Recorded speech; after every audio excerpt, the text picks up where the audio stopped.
All right, I think we're live. So welcome everyone to another Matt Maran Motoring live stream here on the Matt Maran Motoring YouTube channel. I hope you're all having a good weekend here and a strong start to your 2024.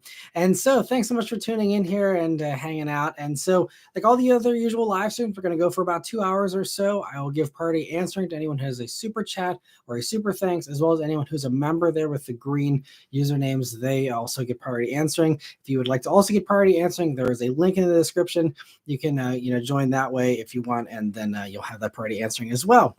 But anyway, I see we already got a bunch of people that have shown up here, so thanks so much for tuning in, everyone. I see PK, Brian, Steven, SOMD, Vic, Ludicrous Fool, Wheatman, Times Fire, and Ace of Spades, Austin Powers, Kyle, Cars, Vishal, and MVCan. Thanks for joining in, everyone. I really appreciate it. And I hope, you're all doing well. And I'm going to mute my computer here. And But happy to get back to the live streams here. First one of 2024. I really missed not doing one last week. And so glad that we're able to get back to doing these again. But I appreciate the little reaction there. But so anyway, getting right into the questions here. Steven says he's looking forward to another chat. And SMD is asking how everyone's New Year was. And he also asks, have you had any hands-on experience with the older 09 STSV? I had a friend that had one back in high school, but that was a long time ago. I never actually drove that car. And I don't know if I might have ridden it a couple of times, but that was pretty much it. So, have no real good experience with an STSV. Those things are rare. I can't even tell you the last time I've seen one. I would love to get my hands on one to review for sure. And, I honestly, I don't even remember very much about them. That'd be a fun one to do a little bit of a review on. And as somebody else says, I also want to buy my wife an affordable used SUV. I found a used 2016 Acura MDX super handling all-wheel drive with 98,000 miles, one owner for 16 grand. Any thoughts? It's really hard for me to say for stuff like that unless I'm following used values of those kinds of vehicles, but I haven't looked at used MDX prices to know whether or not that's a good price. So it's hard. Yeah, I mean, the other thing I will say about, anything like that, I mean, typically those MDXs, from what I know, are pretty reliable. So you shouldn't have too many issues.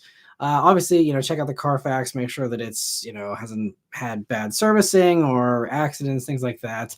But other than that, just going to come down to, comparing the prices to other prices, and making sure that it's not out of, the normal range. But aside from that, I mean, I think that'd probably be a solid buy. It seems pretty cheap for a 2016, to be totally honest, even with that kind of miles. So sounds like a good deal, but again, I'd have to, see pictures and all kind of stuff to have a better idea. But if you're curious about hearing my thoughts on any particular car, definitely send me a Facebook message if you can, and with the listing, and I can check it out as well and give you my thoughts when I can check it out a little bit more thoroughly, I guess. So anyway, and also Luco, thank you so much for the first super chat of the night. He says, my brother's friend sells Fords, and he said he charges people $5 grand more for a cash deal since they don't negotiate groceries. I think that's wrong. I know that's the one funny thing is there's this misconception that cash deals are like something that dealers like, and they don't like it. They hate cash deals because you don't get to make any money on financing. And for a lot of these cars, you make more on financing than you do on the actual margin of the car or whatever. And so it's so funny whenever I sometimes hear some people like, oh yeah, I'm going in with cash in hand. That should get the dealer excited. I'm like, no, that's like the worst thing. They never want to see that. I mean, that's pretty crazy. I would just say don't do business with that dealership or any dealership that charges BS fees or markups or anything like that. A bunch of those fees were outlawed a couple of weeks ago, I think, including like nitrogen filled tires, a bunch of other stupid crap. I don't know if that's included in that, but that's not cool. Anyone that does markups, just go to another dealer. I know not everyone has the luxury to do that. I've said this a million times, so I won't get on my soapbox, but just travel. If you can at all do it, if it's at all possible, make a weekend out of it. Go wherever you need to go to get a good deal. Do not let your local dealer screw you. It's not worth it for the convenience. There's enough dealers, especially a Ford dealer. There's Ford dealers everywhere. Drive 5 more miles to the next one or wherever until you find a decent one. It's just, I think if more people stood up for this stuff and didn't just be like, well, it's convenient, I'll just, take the hit. I think there would be a lot less of that stuff if people didn't put up with it. And Steven, thank you so much for a super chat as well. He says, I've been thinking about getting a Raptor R truck, even at 23 used. Any suggestions for ordering or buying? Prices seem sky high. I think Raptor R pricing is just going to continue to get worse. I don't know if we've seen pricing for the new refresh thing that's going to get, now it's bumped to 720 horsepower for 2024, and the little tiny changes for 2024 F-150s in general. But now the Raptor R is the only supercharged game in town. There is no, TRXs anymore. Ford dealers are really going to be just disgusting when it comes to Raptor R pricing, I'm sure. So, that's a tough one. I don't know. I wish I had some advice for you, but I would say not every dealer does MSRPs. So I would, if you're trying to get, good pricing, go to wherever in the country you need to go to get a Raptor R at sticker. And if you're not in a hurry, obviously you've got a great collection, Steven, already. If you're not in a hurry to get it and have the first one out there, even if that means you got to wait in line at a dealer's and, be fifth on their wait list for a Raptor R or something like that, if you're willing to, wait a little while to get one at sticker, usually that's the way those dealers work that do have the actual reasonable deals. They have a lot of people that are waiting for them as a result. But, I would just, take your time and wait to get one on a decent dealer's list. And Steven, if you want a dealer, I'm going to plug them because they deserve it for doing MSRP deals. But where we got our Mach-E, at least to my knowledge, the dealer owner told me they do not do markups on anything. So I know you're probably not near Ohio, but Sarconi Ford in Ohio, that's where I got the Mach-E at sticker back in 2022 when those usually had a 5 to 10 grand markup on those still. He got it a sticker. I talked to the dealer owner and he was like, yeah, he's like, we do enough volume. I don't need to make everyone mad and piss everyone off with markups. And he's like, all my customers are way happier as a result. And they come back and they tell their friends and people like me even blast it online, And so if you don't know any other dealers that'll do MSRP deals, Sarconi Ford in Ohio, have them ship it to you or take a trip to Ohio and get it that way if you really want to get a good one at a decent price. I think it's going to be your only thing. Because everyone else, I'm sure, are going to be insane pricing, and it's just unfortunate. And I'll send you a link too, Steven, if you're interested in the info. Send me an email or something. I'm more than happy to give you their website and all that if you want to check that out. But best of luck if you're trying to get a Raptor R. They're fun. They're fantastic. But now they're the only game in town. I mean, it's going to be tough. Anyway, but getting back to the other member questions here. Let me see. So Wheatman says, what's new in 2024? Should be a good buyer's market as long as you're paying cash. Definitely. Although, there are some dealers, or not even dealers, but manufacturers that are now stepping up their incentives for financing stuff. I know Hyundai was doing 0%, which was, even one of my old former neighbors was like, what do you think about the Santa Fe? Because Hyundai's offering me 0% financing. And I'm like, that's a good deal these days. So it's really tough to argue with that. So I think we're starting to see incentives come back on the finance side because they know that people are going to walk. If they walk in and then they're like, oh yeah, we got a 6% interest rate for you, or 8% or even higher for some, depending on your credit score. People are just going to walk. They're not going to buy. And my brother-in-law sells Toyotas, and Toyota wasn't doing incentives on financing for all of last year really. And he's like, especially Toyota buyers, they are people who are usually, a little more disciplined. They are looking for reliability, and usually they're a little more conservative financially as well. He's like, I tell them 6% interest, they walk out the door immediately. They're not interested in that. So I think we're starting to see some incentives coming back for the finance side. Because I think manufacturers have figured out that people are now, I think, a little more comfortable paying closer to MSRP. So that money that they usually would put on the hood to discount stuff, right off the front. Instead, they're like, oh, well, it's, $500 off or something, but we give you this awesome interest rate. And people, are a lot more likely to jump for that in this current environment than they are, if you dangle another $1,000 on the hood or something. So I think, that's where really how you're going to see these companies, try and drum up some more sales here this year. But yeah, otherwise, if you're going to still get stuck with a high interest rate, like you said, wait, man, pay cash or, don't get anything right now, because do not get, lured into these super high interest rates. It's just going to not be good. You can always refinance eventually, but in the meantime, you're just getting killed on interest. And Austin says, hey, Matt, you need to add Original Anchorman to your DVD collection. I know I do, Austin. You're very, very right. And I'm assuming you're a fan of Austin Powers. That's funny enough. One of the comedy series that are very highly rated that I have never actually had a chance to watch. Wasn't allowed to watch them as a kid, and then just never got around to it as an adult. And it's even my father-in-law was like, "How have you not seen these yet? We need to like spend some time and like figure out a way to like sit down and watch these." So I need to watch the Austin Powers series as well, but I do need to also add the original Anchorman to my DVD collection. I've seen Anchorman many times, but just he's referring to any of you who aren't members. I did do a member tour of my shelves back there and went through my DVD collection up there, and I had Anchorman 2, but not Anchorman 1. So just one of the quirky things of my little DVD collection there. But thanks so much for joining in, Austin. And Stephen, thank you so much for another super chat. He says, I'm sorry I missed the name. Any other truck recommendations? So it's Sarconi Ford. It's like I think I plugged them actually in my Mach-E video. If you look up our new family car video, I believe it's in there. I'm pretty sure I plugged them. So, but otherwise, yeah, Stephen, if you send me an email or something, I would definitely give you it's Sarconi Ford, and they sell Lincolns and stuff as well. But anyway, he said, any other truck recommendations? I'm after that Code Orange, and they're wanting $150,000 for used. Yes, I paid ADM on my GT500, but still worth north of more than I paid for it. Well, that's good. At least you're not losing out on your investment there. But as far as so Beth spelled out Sarconi, it's SRCHIONE. Thanks, Beth. So she's chiming in here on the text. But so as far as other truck recommendations, I mean, I'd say TRX is also really fun, especially if you're open to used stuff. I mean, I'm sure TRX prices are going to go nuts now that they've ended production as well. But if TRX pricing seems a little more reasonable than Raptor R, then I love the TRX. I think TRX is, to me, a little more character than the Raptor R. And I talked about this in my Raptor R review. So if you've already seen it, then I'll keep this brief. But TRX just has more supercharger whine. It's a little more savage with the way the transmission is tuned with that 8-speed. The ZF 8-speed just bangs into gears, and it's really snappy. The 10-speed from Ford's still a little all over the place, a little slushy feeling sometimes. So personally, I still like the TRX better than the Raptor R myself, but they're both, great in their own ways. And again, we're still talking about fun 700 plus supercharged trucks. They're all going to be a blast. But I'd say if you're looking for something like that, TRX is definitely a worthy one to consider as well. And thank you again for another super chat, Stephen. And then other member questions here. So I see. You see everyone just saying hello.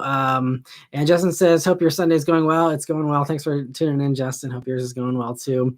Michelle says, have you been seeing Lexus TXs in your area? I've started seeing them around frequently in my area, and it's a nice looking car in person. Doesn't look that premium in pictures.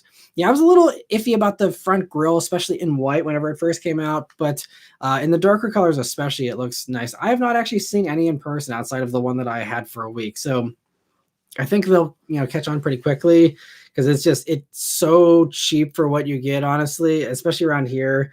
All the soccer moms that have their QX60s and, all that kind of stuff, MDXs, they're all going to be going straight into the TXs immediately. I'm going to see a million of them around here, I'm sure, in short order. I've already started to see a bunch of Grand Highlanders pop up everywhere. One of my neighbors bought one. There's just, it's a very, very popular vehicle. And so I have no reason to think the TX is going to be any different, especially because they just nailed the pricing and I think they did a great job. So haven't seen any yet, but I'm sure they'll be everywhere this year. MD Can says, how much snow did you guys get in your area? We only got an inch, but it wasn't, it was at least something compared to what we've had the past 2 years. So here we got, I'd say maybe like 2 inches or snow or so. It was enough that we were able to go out and play in the snow with our daughter and build a snowman and, do a little bit of sled riding and stuff. But it was like the super easily packed snow that makes for killer snowballs. And it's they turn into like ice balls immediately. So we had a little bit of fun yesterday playing on the snow. That was nice. And I think we're supposed to get more this weekend. I'm going to be filming a fun sponsored video in the snow actually here, possibly next weekend, hopefully. And it'll be an interesting video. And it's going to be like a dedicated video, which kind of gives me a little more creativity because usually, I'm kind of usually stuck with, either just doing reviews, weekly updates, or, other formats. But this is going to be kind of like an open door kind of like do whatever and just try and come up with a cool video idea. And so I'm kind of excited to be a little more creative with this one, and I'm still working on the details of it and stuff, but it'll be a fun little snow video I'll be doing hopefully here soon. Having some fun in the snow with some cars, and I might actually even wrap in a few of the other like little video ideas that we've discussed here in the live streams that I talked about, or that we also discussed whenever I was doing the end of year video. So I'm going to try and do something creative, and just I'm excited for it. Every once in a while I get those opportunities, and it's always fun to do something out of the norm. So I'm excited for that. Austin says, I was looking at Fusion Sport prices and they seem crazy low. One near me with 86,000 miles for just over 15 grand. I'm tempted. I have no clue about that motor in those. I mean, I guess, is it just the regular 2.7 that they use in the F-150? Because if that's the case, then it should be a solid motor. If it's something different, then I don't know. But I feel like that's most likely what it is, right? So that seems like a pretty good deal. Maybe there's something I'm missing. I know didn't they have adaptive dampers that had some kind of interesting tech? I think they used to like advertise that would like kind of skip over potholes technically or theoretically. I don't know how well it actually does that, but maybe there's some complications there that turn into money pits or something that's causing that quick depreciation. I'm not sure, because I mean, I feel like regular Fusions are like 15 grand with that kind of mileage. So for a Fusion Sport to be that cheap is interesting. But yeah, I haven't looked closely, so I have no clue if that's on the money or not. But Fusion Sport was fine. I think, it's been a long time since I had one for a week way back when, and it was a fun car in a straight line.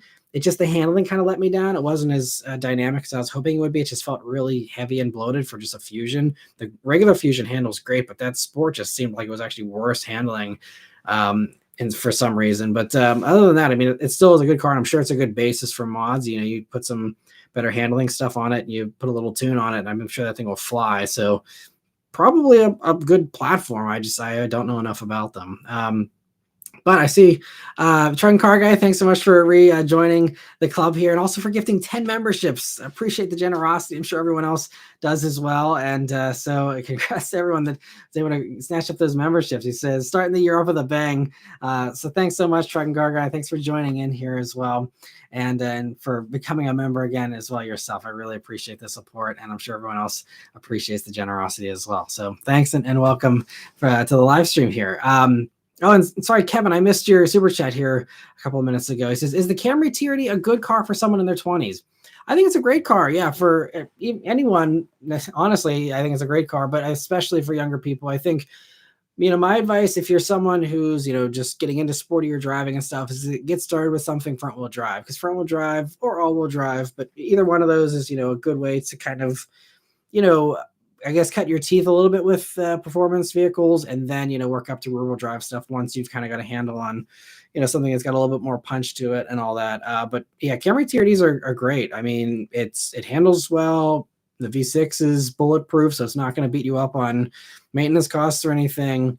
Yeah, they're really popular around here too. I see tons of Camry TRDs. I really hope that they bring that back, because as of right now for the new Camry, it's just like the usual trims, but the TRD is so popular that surely they have to keep that around, or maybe they'll just do a GR version instead or something. I don't know, but I hope that whatever they do, they keep it cheap, because I think that's what was the secret sauce for Camry TRD was, gave you the sporty stuff, but it was based on a lower trim. And most enthusiasts don't need to have all the bells and whistles. And if you want that, you can still get the XS EV6, or you could have back then. Now, they've ditched that with this, new generation. But yeah, I think Camry TRD is great. And I really enjoyed the one that I had for a week.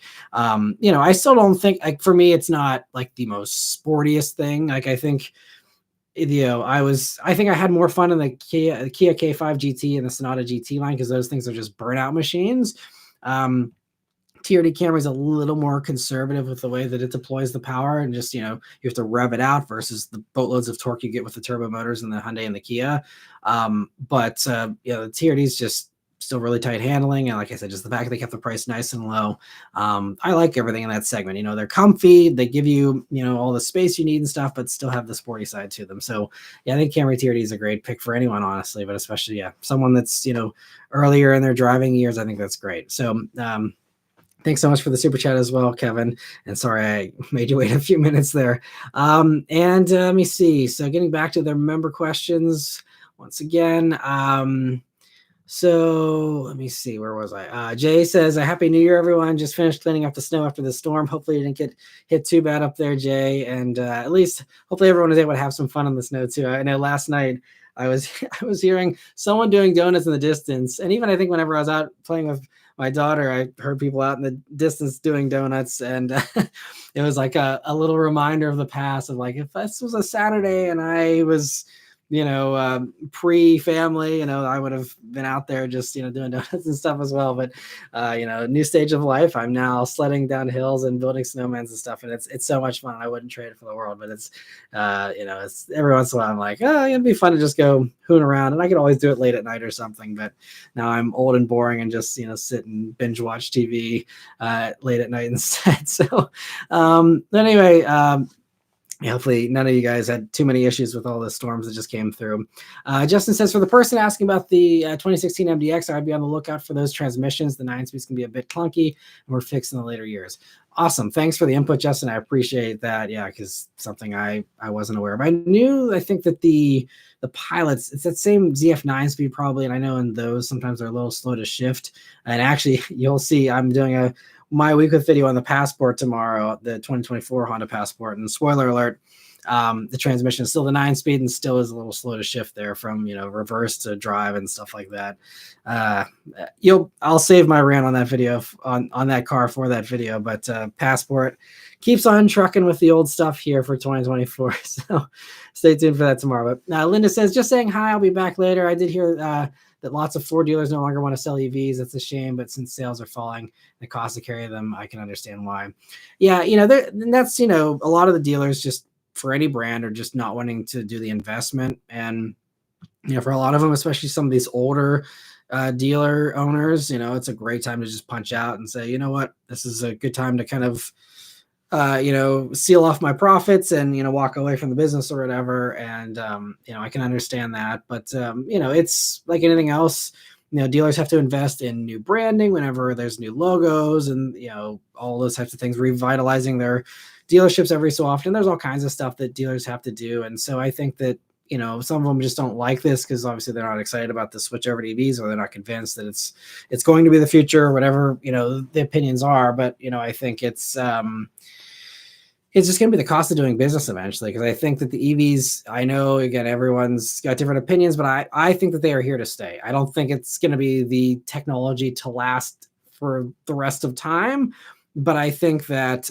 for the future, it is going to be the way forward. And, if dealers don't want to jump on board with that, I think it's something that's inevitably going to be something they're going to have to bite the bullet and do it if they want to, sell stuff in 10 or 15 years. You don't have to do it overnight, but it's just something I think it's going to be inevitable. And Linda said, never tell the dealer that you're paying cash or take the deal and then pay off immediately. Yeah, that's what a lot of people do is, even if you have the cash, just finance it.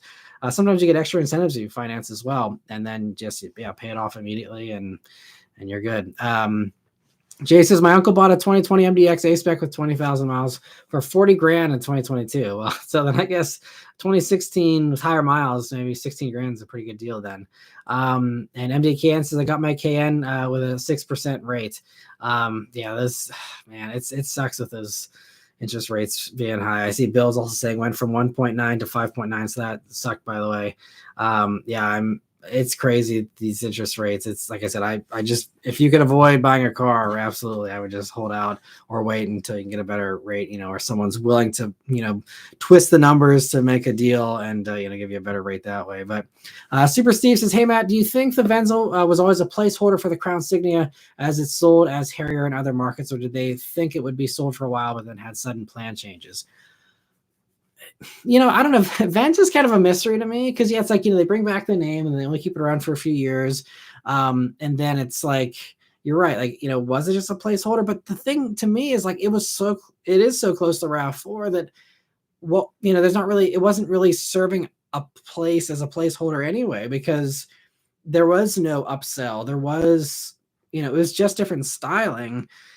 And I don't know if maybe there was something behind the scenes where it just was maybe they had, too many supplier, orders, or they just had some reason why they had to like liquidate extra Harrier parts. And so like, oh, sure, we'll like throw it over in the States for a few years or something. It might be some kind of behind the scenes thing.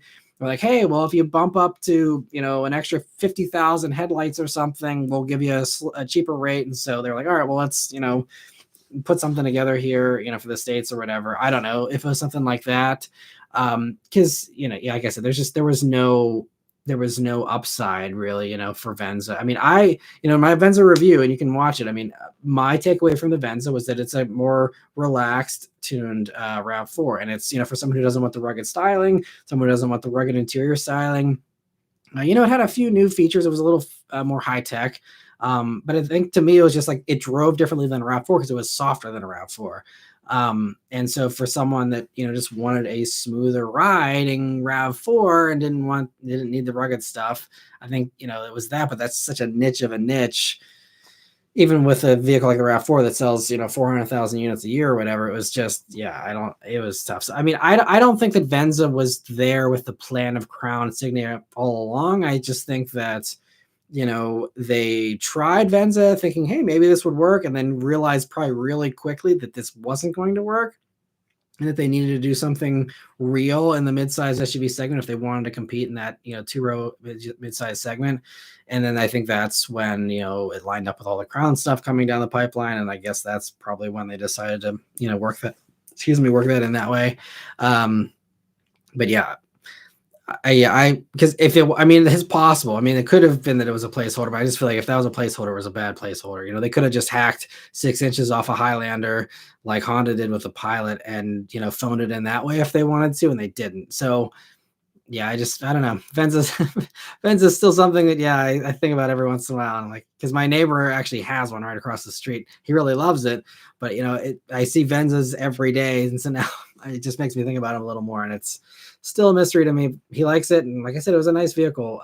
Just kind of an interesting positioning there. Ace of Spades says, do you have any early reactions to the coming Honda Prelude? Nothing more than what I said in my weekly update, really, whenever it came out. If they're going to do a hybrid thing, it's really for me, it's going to come down to the powertrain. And then any powertrain will be cool. Just the fact that we're getting a two-door is a gift. So I'm not going to be, down on it. I'll be excited for it just for the fact that we're getting a new two-door. And also, someone who grew up in the early 2000s as a teenager, the sport compact days are something that I definitely miss. And, it's going to be fun to see a two-door Honda front-wheel drive thing come back again. And so, yeah, I'm excited for Prelude. I think it's just, I'll be excited either way, but I think I really would love to see them do something exciting with the powertrain. And they've had the manual with the CRZ. I would say do a manual hybrid, do something like that to separate it, even if it's the same powertrain you get and everything else, from the Honda hybrids.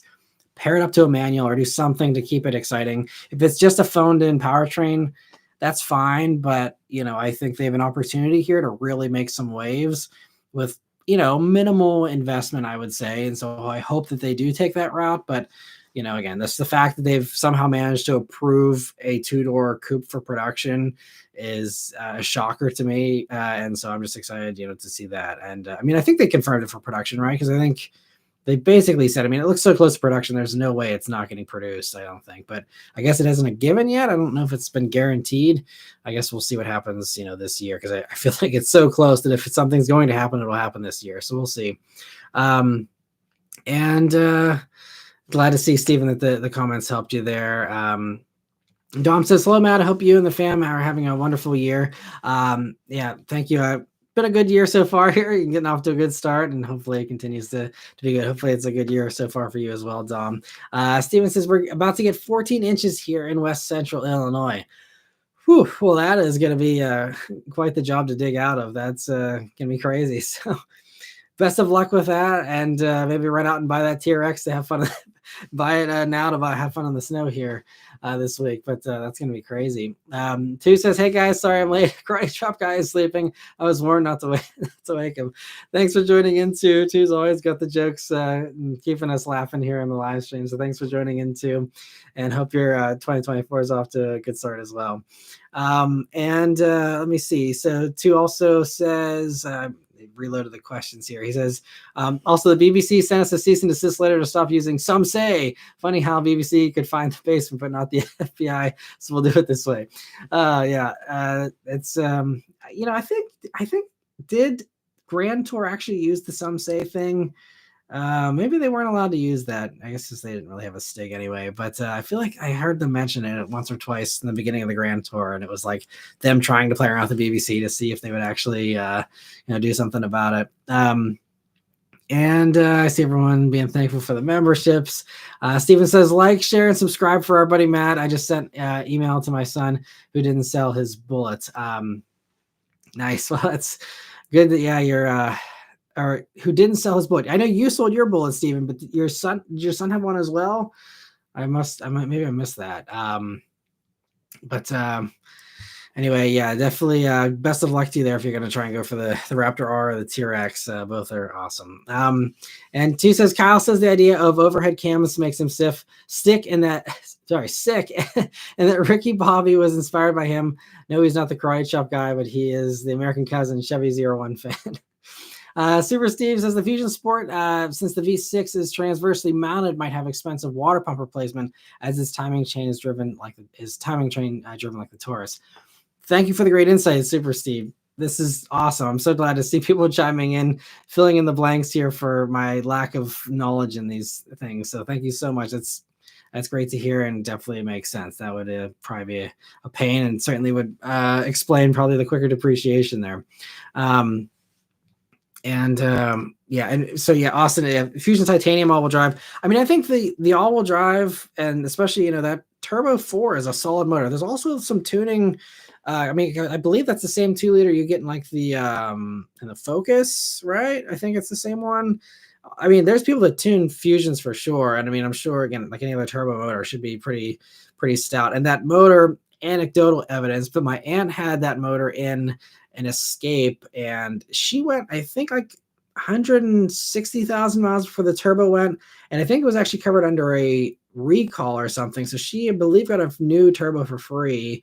The turbos might go on those 2-liter turbo motors, but aside from that, I mean, I think she got rid of it right around 200,000 miles, and she didn't have any complaints. I think it was just kind of getting old, and she just wanted to get something newer. But it treated her well. I'm sure there's other horror stories out there, and you can hear anecdotal evidence one way or the other. But seems like, at least my impression is that they are fairly good, well-built vehicles. I think Fusion, and I've had so many Fusions as rental cars and stuff too.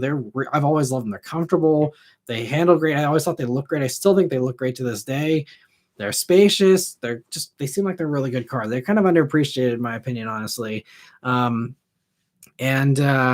see. MD Kansas, I'm biased because I work at a Volvo dealer, but the Volvos, they're little literal tanks on the road. They feel very planted. So talking about Mark's asking, out of these 3 cars, XC90, V90, and GB80, which one do you think is the best in terms of how stable the car is on the freeway?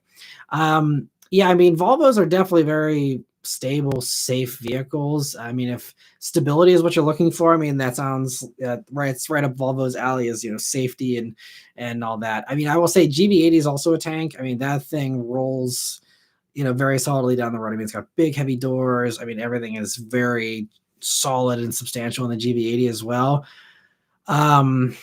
So I would say, but if I were given the option of those 3, I would go for the GB80, just because Volvos can be a little quirky. Any older European vehicle, over time can, start to have some electrical gremlins, and Savage Geese had really bad luck with his XC90. The roof was leaking and stuff. Maybe he had, a bad apple, but Volvos seem a little iffy with the electronics. So, if it were my money, I'd go GB80, especially if you can get a certified one. You get the 10-year powertrain warranty, in that, and they just seem really, really nice. And I've always been an admirer of the GB80. So I'd probably go with that. I think they're all going to be really stable on the road. So I don't think there's really going to be any huge difference between the 3 of them, to be totally honest, in my opinion. But I'd say, just for all the other reasons, I'd go GB80. So hopefully that helps you a little bit there. Nick, thank you so much for the super chat. He says, what's your opinion on buying a certified pre-owned Edge ST or BMW X3? Which one would you choose and why? So between those two, if it's certified, you're getting an extended warranty with it. I have not driven the Edge ST, to be totally honest. I drove the regular Edge. It was the Edge Sport, so kind of the precursor to the ST. The ST, I don't know, and I've heard from others who have reviewed them. It just kind of seemed like a phoned-in effort. It's the transmission's not really sporty. I mean, it's punchy, so I'm sure that's going to be good. I have not driven it, so I can't really comment on the handling or anything like that. But I have driven the X3, and especially if you're talking about like the M40i X3, I've reviewed one of those several years ago, but it was actually really good. I mean, it sounded great, handling was great. It's just a very lively vehicle. It does feel sportier. So I mean, based on my experience with the other Edge, which at this point I reviewed it probably almost 9 years ago, so take this with a grain of salt. But I would say between those two, again, if you're getting certified and you're getting an extended warranty, as long as you keep the BMW under warranty, I would say X3, because it's the same general warning I have about used European vehicles. Proceed with caution. Make sure you have an extended warranty. But if you're getting one, especially that's not super old and it's relatively low miles and stuff, it should be okay. It's just, again, and mechanically the BMWs are pretty solid. It's just usually electronic stuff or over engineered auxiliary things that just go wonky. And the Edge, you probably wouldn't have as many of those kinds of issues, so it's something you're going to buy and hold a long time. I guess I'd say the Edge ST without having driven it, but I'm kind of very lukewarm on the Edge ST personally, without, again, having experience with it, but just what I know about it. X3 is a great vehicle. They're very popular for a reason. So I would probably say X3 between those two personally. But I would just definitely make sure you get warranty coverage for it. Hopefully that helps. And thank you so much, Nick, for the super chat there as well. And getting back to the other member questions here. So where was I? Find my spot again. All right. Almost caught up. Here we go. All right. So Dom says, hey, Matt, have you talked about Porsche? Haven't talked about Porsche yet. If there's any question in particular, definitely send it over. But haven't heard anything about Porsche in the news this week. So let me know if there's something I'm out of the loop on there. But SMD says, thanks for the heads up on the MDX. Anyone have suggestions for a good SUV under 20 grand? There's a lot of really good stuff under 20 grand. Maybe other people can chime in too. Also, I see he says, Matt, also a big fan of older V8 Japanese sedans. Have you heard of the rare Lexus GS 430 that comes with the same V8 as the LS 430? I believe I think I remember the GS 430s being a thing. And funny enough, Linda, who's on here as well, I don't know, I think she said she was going to come back a little later, but she actually has an LS 430. If you're curious about her thoughts on it, maybe she can chime in on that if she's here now or later on, she might chime in. But she offered it to me, and she's not super far away, so I'm hoping maybe sometime this year to review her LS 430. I think it's a 2002, which would be a fun, kind of old school boat to review, and should be great. But those, I mean, if you want something reliable, I mean, all that kind of stuff is going to be, solid buys for sure. You can't go wrong with an old Lexus. They're going to be all bulletproof pretty much. As far as other SUVs under 20 grand, I mean, there's so many good things. The one devil's advocate suggestion I can say is you might be able to find an Alfa Romeo Stelvio under 20. Now, that's another one. Proceed with, extended warranty, because they can, have some glitches. But honestly, Alphas, I think, are more reliable than most people realize. When you look on the forums, it seems like, a lot of people have, very little issues with them if you get a good one. So if I was, pinched, I'd say probably that. I'd say also, if you're just looking for regular SUVs, SMD, the Mazda CX-5 they depreciate pretty quickly for some bizarre reason, but they are solid. They're punchy feeling for that segment. They drive great. They feel nice inside. They look good. They've aged well. I think CX-5, go down to whatever model year or mileage you need to get to. I think CX-5 is going to be one of the best handling, most refined, used SUVs that you can get for around 20 grand, for a fairly new one as well. So I'd say that's probably the top buy, as far as regular stuff goes. Let me see. So PK is asking any debuts soon. I will be I just talked about it in the weekly update on Friday. I'll be at the CX-70 reveal. That's going to be at the very end of this month with Mazda. So there's that reveal. Other than that, I don't personally know of any debuts happening anytime soon. I'm sure CES, there's going to be some stuff there. as far as techie, probably concept-y stuff, probably nothing really production or anything like that. But aside from that, I don't think there's really going to be anything. There might be some stuff at the Chicago Auto Show in February, but I personally don't have any invites for any of that kind of stuff yet. And they probably have sent invites out for that stuff already if there is that kind of stuff. So either I'm not on the invite list for that, which is entirely possible, or there's not going to be a whole lot at Chicago new this year. We will see, but I think that's going to be the next one to keep an eye on as far as debuts. And Dylan says, what do you think of the 2024 Silverado? They seem really nice. You got that nice bigger screen in those, which I think they introduced in 2023. Aside from that, Silverado is good. I did a review on Silverado. The ZR2 version was the most recent one that I did. I believe that was a little over a year ago.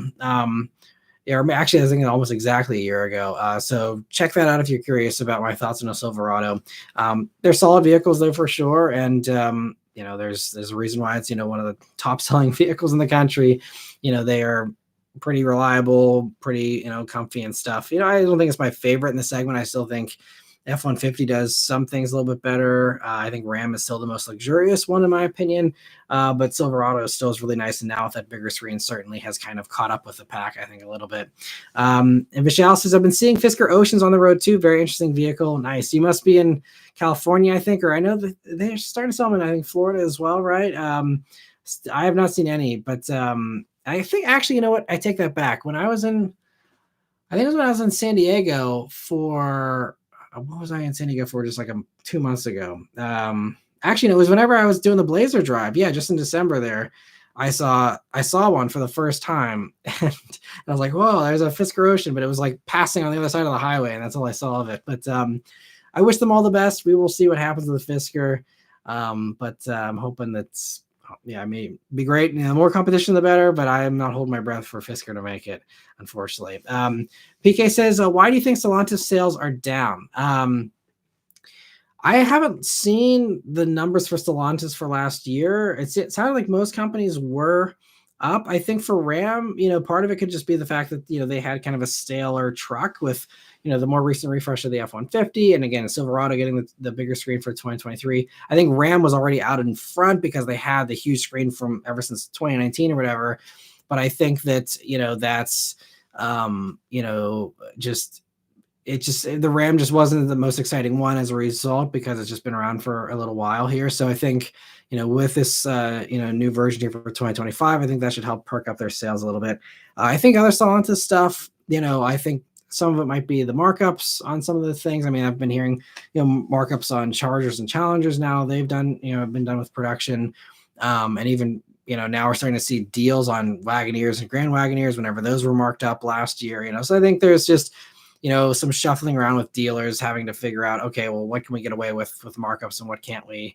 And I think some of them are slowly starting to drop those markups because they realize that, this isn't something we can do for most, mass market vehicles these days. And Ludicrous Fool says, I checked out an imported Toyota MR2 GTS known as the Turbo stateside in storage for now, but it's in great shape, has the title and import docs done. The guy said parts are easy to get for that. Nice. That's awesome. That would be a very fun car. So MR2 GTS, yeah, I've never done that like second generation of the MR2. I did the MRS. That's the only one that I've done. And that was a long time ago. And honestly, I'd like to revisit that car because I reviewed it a long time ago back when I was, I think, just like, wanting a little bit more out of that car. But I think now as time has gone on, I feel like I would appreciate it a little bit more than I did in my original review. I'd like to try it out again sometime. But I mean, the second gens too are just, they're so cool. One of my next door neighbors when I was a kid growing up had a brand new red MR2 of that generation. It was like a 97 that he had, maybe. Actually, it might have been like even like a 95 or something, but he'd always be out there. He like had, like this, huge hair and, would always be out there blasting 80s music and waxing his red MR2 exactly like you would picture in some, like 90s movie or something. It was, so I have a core tie back to the second gen MR2s there. And so I'd love to review one of those. As far as info on those, if you want someone knowledgeable about those MR2s, Sarah Intuned, her channel, if you're not aware of, she did a full, like, it's basically like a restoration of one, like a, I guess, resto mod in a way, because I think she improved stuff way beyond whatever it was from the factory. So definitely check out her channel. She's going to be, very knowledgeable about those, obviously, and so that's going to be a great source of information if you're wanting more info on those ludicrous full. And she has a whole series if you're curious about how she built that up, I think, and so definitely check that out. And let me see. YouTube reloaded the comments on me, so I gotta find my spot again. Where was I? All right. So Dylan says you can rent those cars at the airport too. For I'm not sure what we're referencing here, but if you're talking about Fusion, yeah, they were very popular at airport rentals for a long time, for sure. Steven says, yes, my son has a Bullet. I sold mine after getting the 2020 GT500 in Kona blue with a painted stripe. I didn't realize I had a golden ticket, nor did the dealer, but I did buy the 10 grand black stripes. So I'm sure that'll definitely help with your investment for sure. Because I'm sure they didn't do a ton of those. So that's certainly, I'm sure, going to make that an extra collectible, but glad that your son still has a Bullet as well. I still love mine. Hasn't moved in a few weeks, but it'll be getting out here in about a week or so. Probably do an airport run in it. So always exciting to drive the Bullet. I wish I could drive it more. Ludacris says, except for a few trim pieces, he said just about everything that fits on a US MR2 will fit on a Japanese version. That's good to know. And yeah, I'm excited. This is the year too that we can now import R34 GTRs legally. And that's going to be very exciting. I really hope that, I know they're going to be insanely expensive, so they're going to probably be as rare as Ferraris around here. But I'm really hoping that, like, I've actually never seen an R34 GTR, I don't think, outside of a car show. So like, actually, if I'm driving sometime this year and like see an R34 GTR drive past me, I will probably like borderline like just like crap my pants. I'm like, holy crap, this R34 GTR is still like one of the top like lust-worthy cars for me. So I'm very excited to hopefully see some R34s on the streets in America, something like I've been dreaming about for a long, long time. So excited for the Japanese import stuff. SLMD says also some of my favorite V8 Japanese sedans. Yeah, with those, I mean, they're all, yeah, just tanks, absolute tanks for sure. M56 is another fun one. Yeah, I agree. And 2 says, all right, guys, I'm going to turn in early. My son's birthday got me tired, and I have to keep up my end of the deal with truck and cargo. Chain myself back to the radiator by 9, and it's already 9:30. Thanks for joining in, too, and happy birthday to your son as well. And thanks for stopping by here. I really appreciate it. I'm sure you had better things to do this evening, so thanks for hanging out for a little time here, and enjoy your week too. And happy birthday once again to your son. And Steven says, my brother likes the idea of a Maverick, but only wants a manual. Do you see that in the future? Definitely not. I don't think there's any way they're doing a manual on the Maverick, unfortunately. It would be cool. There's even, I think there was just spied a Maverick that was a little bit lowered. And some people were thinking that Flash name, you'll see that again on some other, sporty trucks outside of the F-150. But I think it's going to be maybe a slightly lower ride height and, nothing else. I don't think they're going to do a manual, unfortunately. I really wish they would. But, you look at the parts bin, they'd have to pull a manual from overseas or something from like the Puma to maybe work with something like that. But I think there is zero chance to do a manual on the Maverick, unfortunately. And they don't honestly need to, because the Mavericks are so hot. Just keep printing them out and, you're set. So, yeah, I wouldn't hold your breath for that. And 2 says, Kyle, please turn sorry, I lost my face. Please turn down the volume tonight. I know you're happy. You're at level 50 now, but we don't want to get mad again. Yep, 2 and Kyle in the basement. Tom, thank you so much for the super chat. He says, hey, Matt, if you can bring back any one discontinued car, what would it be? That is a good question. Man, that's the kind I need to actually spend some time to think about. If I can only pick one, I don't know. I mean, there's a bunch of stuff. There's a bunch of stuff that makes a lot of sense. I think Subaru is insane that they don't have a new Baja already on dealer lots. This, I won't go on that whole rant, but there's very low hanging fruit, and there's some of those things where I'm like, why are companies not doing this? But it's not on my personal wish list to see a new Baja. It's just one of these things from a, I guess, entrepreneurial standpoint where I'm like, why are they not doing this? But if I had to pick one discontinued car to bring back, oh man, I'd say I'd love to see a new Impreza 22B, something like that, like a 2-door STI that was awesome. in the same way the 22B was awesome back in its day, or any of those STIs where like they were like Ferrari beaters. If there could be like a Ferrari beater Subaru that was reasonably priced, I think something like that would be, towards the top of my list that I can think of right now. Otherwise, I mean, there's so many different things. I'd love to see like a modern version of the Tucker, Torpedo, because that was such a forward-thinking car, and it was almost like like a Rivian or a Tesla of its time in a lot of ways, were kind of redefined cars, but then it was killed before it was able to really take off. But so lots of cool stuff from history that I'd love to see come back to. Yeah, that's probably some. There's other fun stuff. Like I'd love to see Subaru do a new SVX just for kicks. And that's probably the top stuff that I can think of. There's probably a few other things, but there's so many good cars that have been discontinued. I want to see the Challenger come back. I guess I can use my one wish on that. Bring back the Challenger and have it be awesome again. That's I don't know. We know a Charger is coming, but what's going on with the Challenger? I don't know. And it'd be really sad if they just let that one die on the vine and fade off into the distance, into the history book. So I really hope Challenger comes back. Let me see. Ludacris says, I guess it's just funny to think that it's cheaper to import a Japanese spec model of a car like the MR2, Supra, and RX-7 than actually purchase official US spec cars. I think a lot of it, though, is people just don't want to deal with right-hand drive, so there's going to be a discount there just inherently as a result of that. But I agree. If you don't mind that, totally, if there's a better deal to be had there, then go for the Japanese version. I think it's actually cooler to get a Japanese one.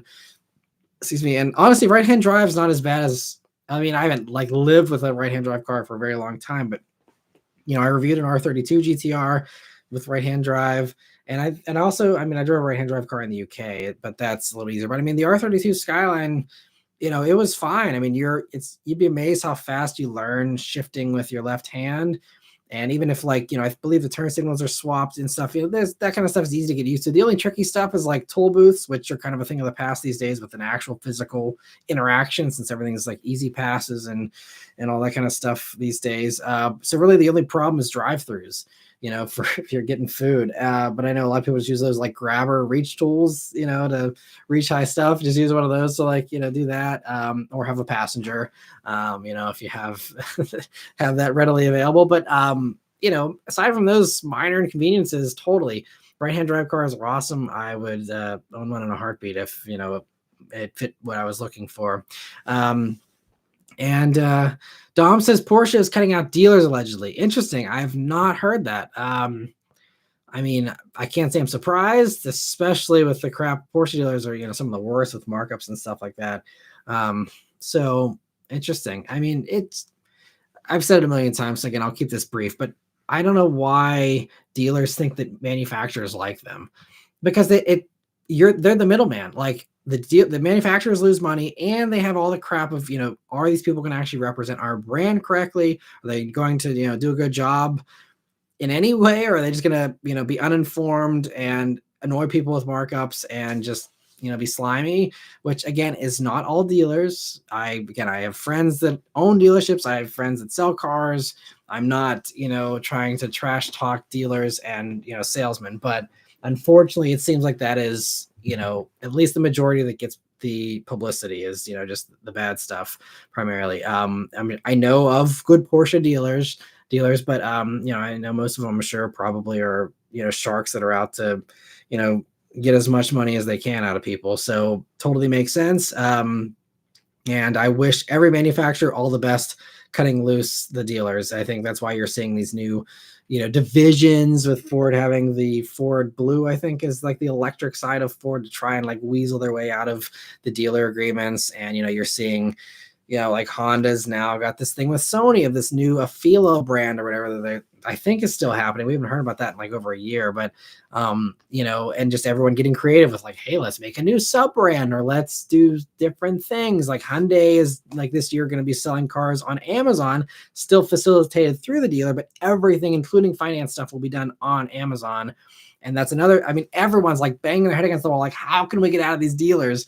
And some are doing it in one way, some are doing it in the other. We'll see what happens. I think Hyundai actually has a really good idea where it's okay, well, we'll let our dealers still take their, couple couple grand or whatever cut, and they can still facilitate it and drop it off or whatever and still be there to service it, but just like do as little interaction with dealers as possible. And I think that could maybe be the best realistic way forward, without doing a whole different sub brand or something to, be like, oh, well, this is a new thing, we don't have any dealer agreements, so it's an interesting time, but I think that dealers did this themselves. They fully earned every bit of crap that they're going to get, from manufacturers and from consumers and everything, because they were just horrible the past couple of years. And so I will have zero sympathy for dealers after the crap they put everyone through in the past few years and continue to put people through with markups and stuff like that. Like, I know it's a free market, but like, when people wreck their car and you're going to charge them markup on a hybrid Toyota, like, nah, like that's not cool to me, So like, it's just, I'm eager for the day when dealers are licking their wounds and being forced to, be desperate for sales because they were greedy for a long time. Anyway, off the soapbox. Vishal says the car Karen Nut on YouTube has an LS430 with 600,000 miles. Well, I mean, the running joke for a long time was, Matt Farah's million-mile Lexus that was also an LS430. Those things are just, indestructible. One of the most solid cars I think ever built, ever. And Ace of Space says, congrats on the CX-70 launch. I'm super excited for that one. I hope that CX-70 is good. I don't know anything about it. I haven't seen anything. So I'm going into this just with the same rumors and speculation that everyone else has. So we will see. I've seen some stuff that suggests that, it's just going to be literally a CX-90 with a third row removed. Some people are saying it'll be like the CX-60 overseas, which is a little bit smaller, I think. Some people are saying it's going to be a wide body version of like a CX-60. As other people are saying it's going to be something completely different. I don't know, what to expect, but I would just say if you're excited about CX-70, just maybe temper those expectations and just prepare yourself for a CX-90 identical, like no changes outside of just they pulled the third row out. Prepare for that, and then if they pleasantly surprise us with more, great. But I think even Mazda was on record as saying that it was going to use the CX-90 body, I think. I don't know. We'll see. For me, jury's still out on CX-70. Again, I'll have to wait till I see it and know all the info. But I mean, powertrain should be solid. I still hope they refine that automatic in those. But other than that, I hope it'll be all good. Thanks for playing along, Kyle, with the basement jokes there. Mark says I saw one in Charlotte, Fisker. Interesting. So maybe they are spreading out a little bit there. That's Vishal says I'm just outside of Raleigh, so I never expected to see even one Fisker Ocean, let alone multiple. Okay, so Mark and Vishal are both seeing them in North Carolina. Very interesting. Maybe there's something in North Carolina, or maybe they are truly actually globally selling, or at least nationally selling these things and getting them out in reasonable numbers.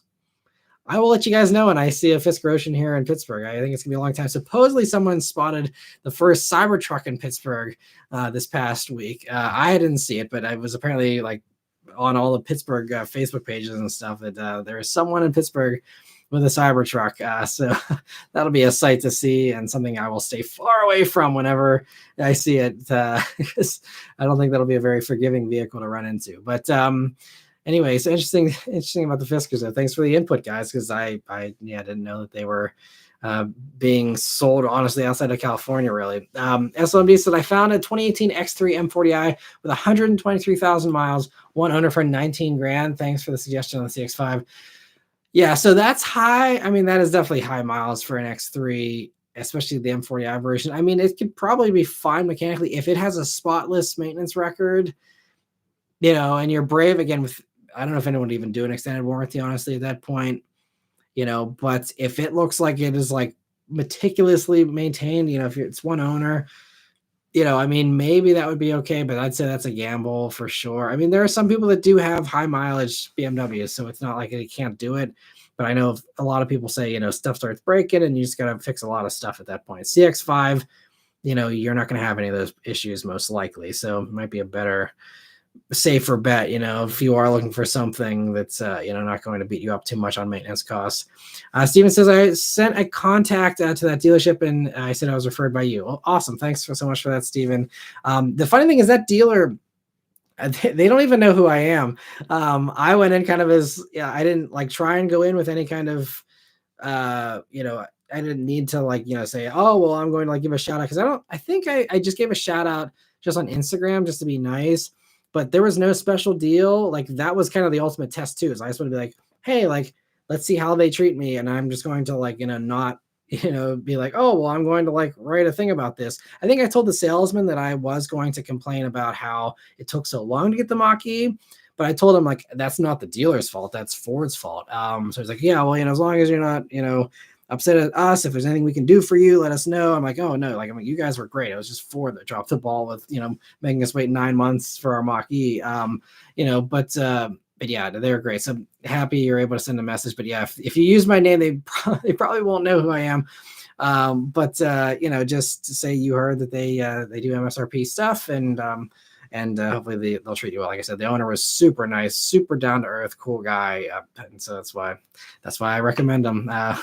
No sponsor needed there. And let me see, reloaded comments again. So I see two saying headphones are sponsored by Raid Shadow Legends. Dylan says the Fusion and the Kia Stinger GT I might have mentioned before that when I was away on a trip, I got to experience the Stinger GT and it's quick. Yeah, Stinger GT is great. I love the Stinger GT. Highly recommend that if anyone's looking for a great, you know, sports sedan. They're so practical too with a giant hatch in the back and stuff. Love the Stingers, and that would be one of my top picks if I needed a four-door car, probably to be honest. Shredding Car Guy said just got back from hiking up a mountain with a friend, trying to get and started in better shape here. That's awesome. Congrats on the hike there, and best of luck to you for you know, your new year of getting in better health. That's obviously the most popular resolution, and for good reason. It's always something we can always all improve on, I'm sure. So kudos to you for taking those first steps. And Super Steve says thoughts on Stellantis withdrawing from the Chicago Auto Show, and they say they'll also reevaluate its participation in future auto shows on a case-by-case basis. Shame as I enjoyed Camp Jeep and Ram territory.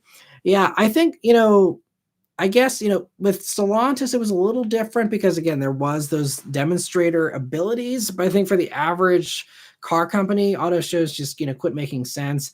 I know Stellantis, they also blamed their pullout of CES on the UAW strikes and stuff and all the money that cost them, which I don't know if I buy that. But anyway, you know, that was their reasoning for it. And I'm assuming that's probably, you know, what they're going to put the blame on for why they pulled out of Chicago as well. But the reality is, you know, and I've talked about this before, the car shows just, they are so expensive. It's millions of dollars for those displays. And especially when you get a huge one with off-roading stuff. And I mean, the liability insurance, the millions of dollars for liability insurance to do Camp Jeep and that kind of stuff to like allow, I don't know who would even insure them. I don't know how that was ever like something that was even possible to like, hey, let's like go up these giant ramps and Wranglers with like the general public.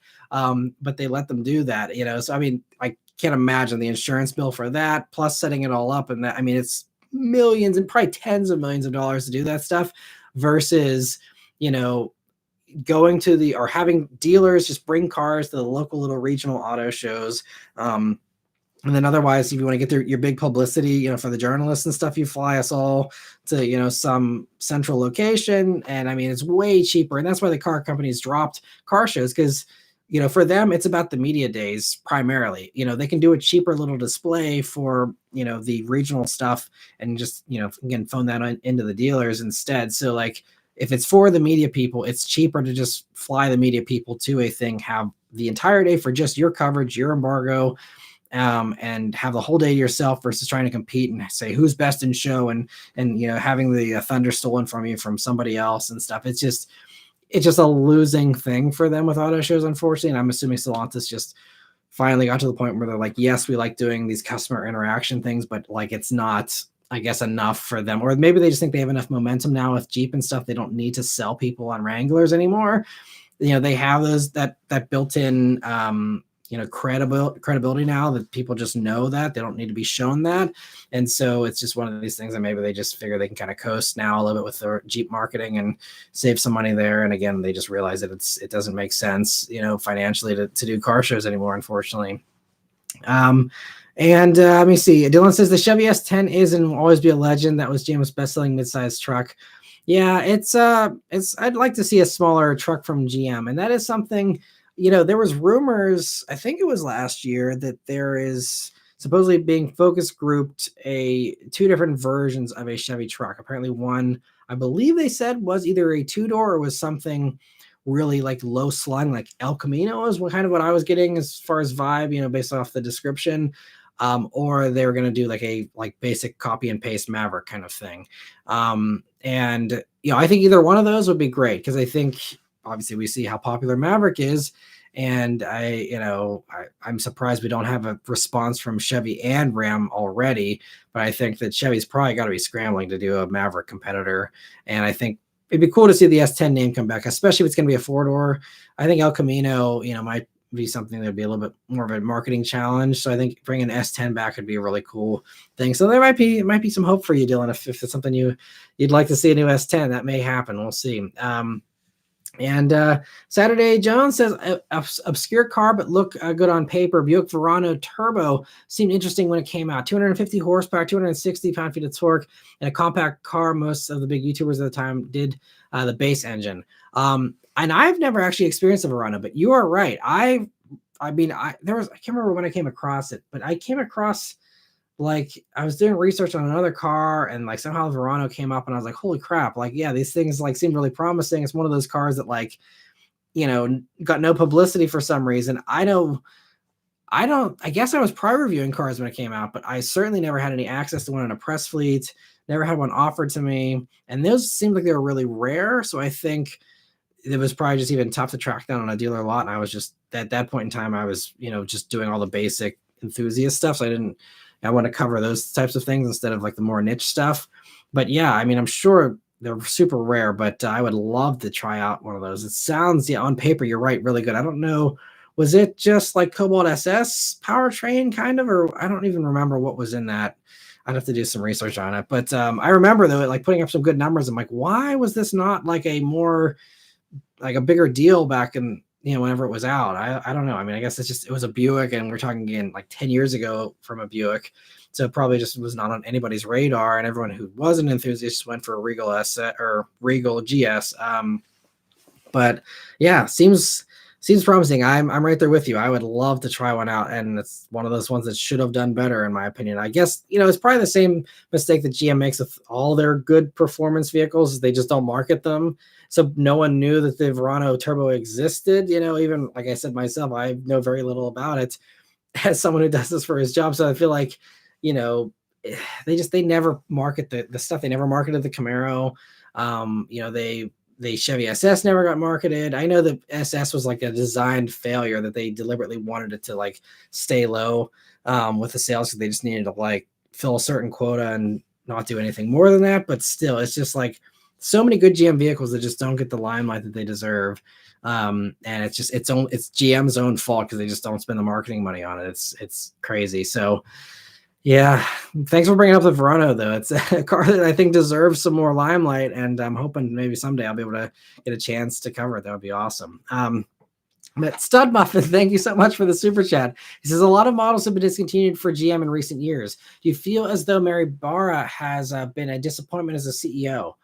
Well, thanks for the super chat. I mean, I think, as far as stuff that's been discontinued, I mean, I think the Bolt is the biggest oversight, as far as, I mean, they should have, even if that was in the plan all along to kill the Bolt after this year or after 2023. I mean, surely, I was just thinking about this the other day. I don't even know why I was thinking about this, but I think I saw something about how Bolt's, was doing super well with its sales.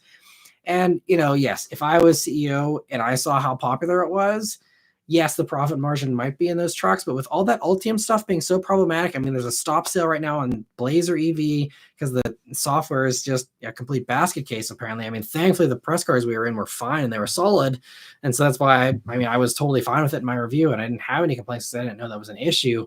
But, if I were in her shoes and I saw, okay, Ultium's having issues and is, having a lot of early, teething bugs, and they are getting rid of Bolt because they want to build more of those trucks and stuff, the electric trucks.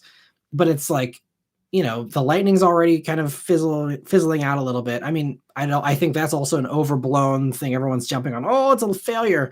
it's not a failure. They're just meeting demand. And they said, like, do they do this for any car? So that's a whole nother rant I won't get into. But Lightning's fine, but I think it's just not as hot as Ford expected it to be, as far as sustainability for its popularity goes. But I think, if I was Mary Barra, I'd say, okay, Lightning clearly had some hype, dropped off really fast. Our Ultium stuff's having issues. So, maybe nix the truck or put the truck on the back burner, find another place to build the truck, or, let these bugs get worked out, build Bolt for at least one more year or another 6 months or whatever, keep this hot streak going. And also they're really making an impact as an affordable EV that is great price, great range for the price. I mean, it drove nice. I just had an EUV about a year ago. It has Super Cruise. I mean, it's the cheapest car that will pretty much drive itself on the highway. And it's a really good little package, and it's really a shame. And so, I don't know. Again, I'm sure they have their hands tied with some of this stuff as far as, how much they can change things up on the fly. They have, supplier agreements, and they have commitments, and they have things where their back is up against the wall. So I'm just assuming that they got, boatloads of Silverado EV parts that they got to put together, and, they're out of Bolt parts because they told them we're going to be done at the end of this year. And maybe it's something like that where you can't just materialize parts out of thin air. And so, you have to stick to your plan or something. That's the tough thing about trying to predict these trends and trying to predict this stuff. Bolt wasn't hot. Bolt was very unhot until all of a sudden it got the tax credit again. Because they had the credit, several years ago, and then it went away. And then that's when Bolt sales dropped off, because then it was like, okay, well, there's less incentive here. But then whenever it got, with the new tax laws making them eligible again, that was really the thing that I think was lit the dynamite for the Bolt there. And so, I think it's really a shame, but I have no clue. But, if they had the opportunity, like, that's what I'd be doing is, putting everything else on the back burner, churn out Bolts as fast as you possibly can until you reach the end of that demand, which didn't seem like they reached that. It seemed like there are still super hot sellers right now. And, just make yourself the standout. Like, we're the only person doing a sub $30,000 EV that's compelling, and, ride that, parade of glory as long as you can, so, but otherwise, I think GM, they have some certain, like, head scratching, decisions, like, why didn't they drop the supercharged V8 into the Silverado? Like, that is an easy money printer. And yes, they put it in the Escalade V, but, like, why the Escalade V and not a Silverado when everyone was talking about, the super truck wars for the past 5 years, and they just had nothing? That would have been an easy money printer. So there are some low hanging fruit like that with GM where I really am, like, scratching my head, like, what are they doing? But again, is that the CEO's call? Is that just, engineering saying we can't do it for this reason or that reason or whatever? It's really hard to place all the blame on someone unless you know the entire situation, which we don't. So, I think she deserves a lot of respect too for, keeping the CT5 and the CT4 around. And now we're starting to see CT5 popularity pop up a little bit again. The Blackwings are around, like I was just talking about in the weekly update. Blackwing, or maybe it was in my end of year video, Blackwing is like the only thing that of its kind still around with a supercharged V8. There's no Shelby GT500 anymore, at least not for now.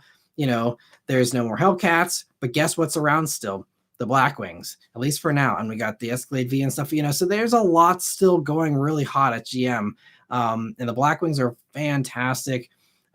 She's been, in charge of Camaro and making that as awesome as it was, even though, again, didn't have enough marketing effort, but was a fantastic car. I think there's been a lot of really great GM products. It's just some of the execution's been a little bit fumbled, but, some of that I'm sure is probably partially her blame, but it's hard to say exactly what. But my impression is no, I'm personally not disappointed in her. I'm just disappointed in some of the decisions that they make, but that goes for a lot of companies. Like I said, Subaru not making a Baja, a lot of other companies where I'm like, these are easy money makers. Again, it's easy to be an armchair product planner over here, but there's just so many things like that where it's like, surely it can't be hard to drop a motor into a Silverado or to hack the back end off an Outback and slap a Baja badge on it like they did last time. Like, these are not hard things to do, in my opinion, but I don't know. But thank you so much for the super chat. But I have no bad feelings against Mari Barra personally. Never met her, but just A lot of stuff. Again, there's a lot of other internal politics and stuff, as well as far as that stuff. Plus, like I said, obligations and a whole variety of other things too. It's never that simple usually. Steven, thank you so much for the super chat. He says, wonder where Corvettes will go once Taj retires. Yeah, the chief engineer of the Corvette there. I probably butchered his name pronunciation, but I don't know. I mean, that's another thing, to thank Mary for, because it sounds like C9 potentially could still have a V8 engine. And she also was the one that approved, the V8 continuing for Tahoe and all these big trucks. They think they committed to doing V8s into 2030 or 2035. And no one else has made that commitment for V8s. Ford has said they don't have a sunset date for the Mustang V8. But no one has committed, like, we are building V8s until this date and made that date so far out. Everyone else is getting rid of them. Even Jeep with Stellantis dropping the V8s, and now we got the twin turbo Hurricane V6 there and all their stuff. We're seeing that the V8 drop out of the Ram and stuff. GM's really, that I get Ford as well, but GM's keeping the V8 around. And if you're an enthusiast, like, that's a win. So I think there's a lot of credit, still to be given for GM. So I think Corvette, is going to be most likely C9 will just be an evolution of C8 is my guess, and probably still keep that V8, hopefully. I think we'll see an electric version alongside it eventually at some point. That's inevitable. But whether that comes sooner or later, I don't know. There's been rumors all over the place, so it's really hard to say. I think what we'll see is, there's talks of a Taycan competitor with Corvette badging on it, that's going to come. It's really going to be like crazy tech. And then there's also talks of like a Cayenne competitor with Corvette badging on it that will have a normal V8. That sounded a little more far-fetched to me, but the whole reverse engineering a Taycan thing seems like something that I could envision GM doing potentially. So I think those are the other offshoots we'll see potentially, but I think regular traditional, Corvette is going to hopefully stick with the same formula potentially. We'll see, but all up in the air. But Kyle, thank you so much for gifting 5 memberships. I really appreciate it. And make sure everyone's got their gifting on there if you want to have a membership, because so much generosity here in these live streams. And thanks so much, Kyle, for gifting those memberships every week. And getting back to the other member questions here. Where was I? So let me see. Artichoke says some brands are going through Amazon to sell their cars. Yeah. And so I guess that was a follow-up to my comment earlier. And I think it's a good idea. We'll see if other companies join in with Hyundai. Mike says, Matt, I'm surprised OEMs haven't shortened the bed of midsize trucks to like 4.5 feet, given an extra 6 inches to the cab. With legroom in trucks, it's either really tight or more than full-size sedans. Yeah, it's interesting how there's really no middle ground. You're right. And yeah, I don't know. I think midsize trucks, they also are nervous because I think if you make a body on frame midsize truck have too small of a bed, then, people are going to be like, well, I'll just go buy a Santa Cruz or a Maverick, So I feel like they have to keep the bed length the same. And I don't know how much flexibility they have with stretching out the cab. But, what I would love to see is like a very cab forward design, especially as we go into the electric age, kind of get back to, almost like the 90s minivans kind of styling where you, really push it forward, kind of like what Cybertruck's doing, and actually maximize, the cab length, but make it up in the front end instead of the back end, and just, actually utilize all that extra front space instead of putting a frunk in there or something. Like, you can still do that, but, really push into the front. I think it kind of be a good way to finally give you some decent legroom in these mid-sized trucks. They're workable though, for sure, but I agree. It's like, it's everything or nothing with legroom in these trucks. It's kind of funny how that's evolved. And SMD says, Matt, was a personal goal you have for yourself outside of growing your YouTube channel? I think, for me, it's just going to try and be, less, just try and find ways to work smarter, not harder. Because this channel is really, it's what I'm, eating, breathing, sleeping. It's all consuming for my focus, really. Because it's also my livelihood as well. It's just being like my career and my passion and all that stuff. But I think it's just, for me, I really feel burned out, and I'm really burning the candle at both ends, and I have been for many years now, just trying to compete and just trying to keep up. And so I think, trying to find ways this year to just be smarter with the way that I work, whether it's, just better time management skills where, just there's some times where I just get distracted because I'm trying to edit a video, but then I get a text from this thing and I get an email from this car company or I get this or that. And I'm always getting pulled. And so it takes me way longer to edit a video than if I just was focused and just banged it out. And so I think this year, I have Apple products, I'm just going to use the do not disturb feature more and just do the focus where I'm no one bother me. And I'm just going to knock out this edit and get it done. And then I will get caught up on emails and texts and all that after, instead of just letting every little thing that comes in being ding, ding, ding, just pulling me in 10 different directions and never getting any work done. So I think that's really my focus. Cause I noticed it's funny how if I'm on a plane that doesn't have Wi-Fi on some of these, some flying to California every other month, or sometimes multiple times a month, on those, some of them I don't have Wi-Fi still. And it's amazing. I can edit a car review in 5 hours and it'll take me 12 hours at home. But if I have no one bothering me and I'm just zoned in, I can really knock it out, especially if I'm actually caffeinated and awake, which on some of these early flights I haven't been. But if I'm actually fully awake and up and at it, then I can knock it out quick. So I think, identifying okay, if I can do that on an airplane, then I can do that at home if I have the right, conditions. And so trying to find that kind of stuff to, maximize my time. And I think that'll hopefully help me to, just feel I have a little bit more free time for myself to, do things I've been wanting to do. I have a Lego car that I've been wanting to build for a couple of years now that I just don't have the time for, those types of things, is trying to take more time for myself. It's just, I think, going to be something, but that's the tricky thing about working from home.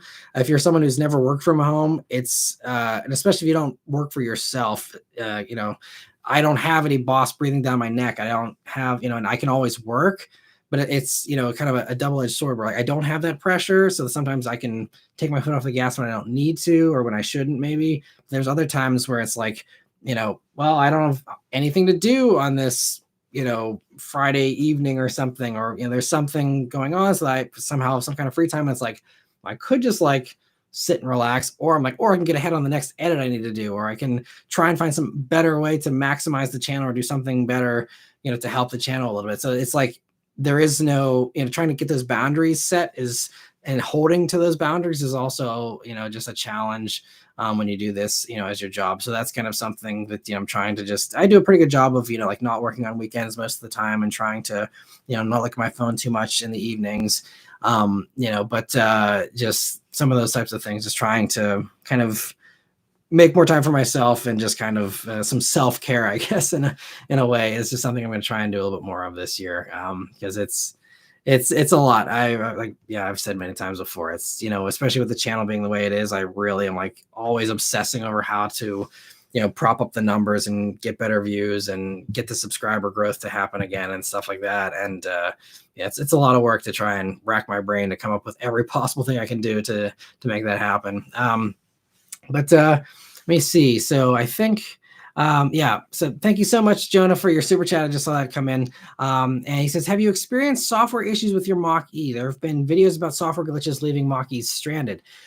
So I'm not sure how recently of videos you're referencing. I know even back in 2022 when we got our Mach-E, there was the stop safely now issue, which was really a thing that weighed on me for a while. And it's interesting because our Mach-E, so you can go watch, I did a video on I think it's called Getting Our Mach-E Was Super Stressful, if you haven't seen that one. But basically ours was in production. It was it had started production, but didn't complete production right whenever they did a recall for the part that left people stranded, the high voltage junction box. And if that, literally when our car was on the line, that change happened. I believe we got the new part because they stopped the line and no one's car shipped for a week. And then all of a sudden, or it was actually a couple of weeks where it was radio silence, no one had any information. Then all of a sudden everything kicked back in, and it coincided with the dates of that recall. So I'm hoping that we have the newer, safer hardware for that. Now, as far as other software glitches, there's a few minor things. For example, sometimes when an over-the-air update happens, the car will not remember a setting. So one time, we have the auto folding mirrors turned on when we lock the car. That mysteriously went away. And so then we had to, go into the screen and re-enable that. There's minor stuff like that. It's reset the radio station presets once or twice after an update. And there's been a few other minor things, like it will sometimes it wasn't remembering the profile, and so it would just be like, oh, there's a guest driving this car, and I'm like, I literally have my phone in the car, which is phone is key, that whole thing enabled, and I had my actual key fob in the car. Like there's double confirmation, it's me, it's Matt, and it still was like, no, I have no clue who you are. So there was some of that, but I think I haven't had that issue in honestly probably at least 6 months or more now. So I think that might be finally have been fixed with one of the updates. I did see just recently, like in the past couple of weeks, there was a new update that's causing people to have charging issues, where the battery's like heating itself up so much that it's actually draining the battery faster than it's charging. So people are like plugging in and then coming out to a lower battery, and that's almost left a couple of people stranded. One guy said he was like on a middle of a road trip, and he like plugged his car in, and then like he showed up at a charger at like 20%, like pulled up his phone and it was at like 13%. He's like, oh crap. So he like stopped the charge and like went out and unplugged it and was able to go to a fast charger and limp it over there. So there was definitely some bugs like that. And I think that one was only if you were on a level 2 or a certain level 1 charger. If you were on a fast charger, it was fine. And like with us, we have the small battery, which seems to have less glitches than the big battery vehicles do for some reason. So we have small battery, and I just charge it on level 1. So thankfully we haven't had any charging issues ourselves. But I do every once in a while pop into the Mach-E forums just to like keep tabs on like what's going on with some of that stuff. There was also a little change that kind of annoys me because they changed the gauge cluster. It used to have like a big bar, and it used to have this speedometer right in the middle. And then they changed it. So now we have like the little icon of the Mach-E with like the safety stuff showing you that it's doing lane keep assist or whatever. And then you have the speedometer like off to the right-hand side now, and it's kind of partially blocked by the steering wheel a little bit. Pretty annoyed about that because it's now just like a giant blank space with a little picture of your car with no other information. And I think some people are saying that they may be prepping that for like a Blue Cruise thing where it does a Tesla type thing where it's constantly imaging the cars around you, and it'll show that maybe on that screen eventually. But as of right now, it just is a horrible UI change and just something I don't love. So yes, other than that, no other software issues that I can remember. But I mean, Apple CarPlay still is a little glitchy sometimes with connecting to the wrong phone and stuff. But yeah, it's honestly though, like for a second model year EV from a company that's never done like a mass market EV before, I think Ford's actually doing a pretty good job on the Mach-E, to be totally honest, as far as the stability and the reliability. Again, there have been people with issues. I'm not, as confident in its reliability, especially long term, as I would be of something like a RAV4 or something more traditional. But I'm, so far pretty happy with the Mach-E, aside from the depreciation recently, which, man, I looked at the depreciation. I looked at the Blue Book value for the Mach-E last week, and man, was that a kick in the teeth. It has plummeted, which is exactly why I'm glad we did the Ford options thing, which is a lease kind of thing. We technically bought it so we were able to get the tax credit, but it's a balloon finance thing, so we can actually, at the end of the lease term, we can just let the car go and not pay the final balloon payment, the lease buyout payment, essentially, and just have it go back to Ford instead of us keeping the car. Which, if the depreciation keeps up the way it is definitely gonna be the way we're gonna go. I mean, either way, we'll probably want a newer car. We did the 4-year plan, so we're a year and a half into it here, pretty much. But yeah, that's the only thing is we are married to that car at the moment because we are underwater on it, because anyone who's bought an EV in the past year is probably underwater on it, unless you put down 50% cash or something. But I mean, yeah, since we did the lease thing, we put as little money down as possible, and just it's just crazy how that's just plummeted in value. But that's why, like I've told many people before, just lease these EVs with all these changes, and now with the NACS adapter changes and everything else. It's a very transitioning technology. Do not be married to one of these cars. Lease them and dump them whenever you're done. Anyway, thank you so much for the super chat, Jonah. Truck and Car Guy, thank you so much also for your 5th super chat on a live stream too. I really appreciate it. He said, hey Matt, couple of questions for you. Camaro SS or 3.0 Supra, both manual. Also CT4V Blackwing or S650 Dark Horse. So as far as your first question there, that's going to come down to, I think, they're both really good cars, which is why I'm struggling with this one, because I'd say, I guess there's other things too. Like for me, I'd go Camaro because I want a backseat, and the Supra doesn't have that. So, between those two, I'd go Camaro. But outside of those, weird, subjective things, they're both really good cars. I'd say, Supra is still a little more like a true sports car. You sit lower in the Supra, it's smaller, it's tighter inside, it's quicker, it's sharper, it's dartier with its handling. It's a shorter wheelbase, so it feels more oversteery. Camaro is, a little bit, bigger, but I mean, you're still sitting low in it. It's still very sports car like, more so than the other muscle cars. Excuse me. So they're both really, really good. I don't think you can go wrong with either. It's just going to come down to your preference and power delivery.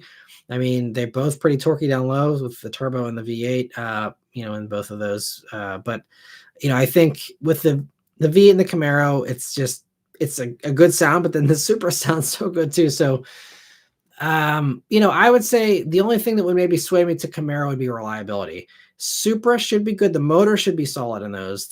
I don't have any worries about the mechanical stuff, but since it has BMW electronics in the Supra, I would be a little bit worried about the electronics in the Supra going wonky long term, and I don't have that concern with the Camaro. So I guess, that would be the tiebreaker probably. If you're worried about reliability, Camaro. But aside from that, even again with Supra, it'd just be mild glitches and stuff with electronics. Most likely it wouldn't be any kind of big expensive mechanical issues. But if you're someone who might not like seeing a warning light come on for no reason, things like that, the Supra will probably do that, and the Camaro probably won't. So that would be my take on those. So I'd say probably Camaro by a tiny margin. And then as far as CT4V Blackwing and Dark Horse, I mean, those are two kind of different cars to me, just because one's a sports sedan, one's a, sports car in a way. I haven't driven Dark Horse either, so I can't really comment on that. Based on my automatic, experience in the regular GT S650, I mean, the CT4 is just the more dynamic car, in my opinion. Just because, again, that alpha platform is just magical. S650 is still, it's improved. It's certainly good. It's fantastic, and you can get it with the V8, which again comes down to, do you want the 6 or the 8? Between those two too. But manual is better in the Blackwing. Although Tremec is also, it's very good. I think I prefer the feel of the Blackwing manual just a little bit, but Tremec is really good. So almost a tie as far as that goes. I would say between those two, the Dark Horse obviously is going to sound better. But if you don't need a back seat and you're not a real stickler on manual transmission feels and how they feel, I would probably go Dark Horse. If they are equally priced and you don't have any preferences one way or the other as far as the other components of those two vehicles, I'd probably say Dark Horse, but they're so expensive that I have a hard time probably wrapping my head around Dark Horse actually being a good buy. I would say if you're considering that, if you're not needing to have the newest thing ever, I would just say save your money and buy yourself a Mach 1 instead and save 20 grand. And then, I think that would be a better buy than a Blackwing probably. Again, if you're not interested in the other things of the Blackwing, but I think both are, again, fantastic cars for sure. So thanks so much for the super chat, Troy Car Guy. I really appreciate it. So let me see here. Getting back to the other member questions. Where was I? I'm going to get a drink here while I'm looking.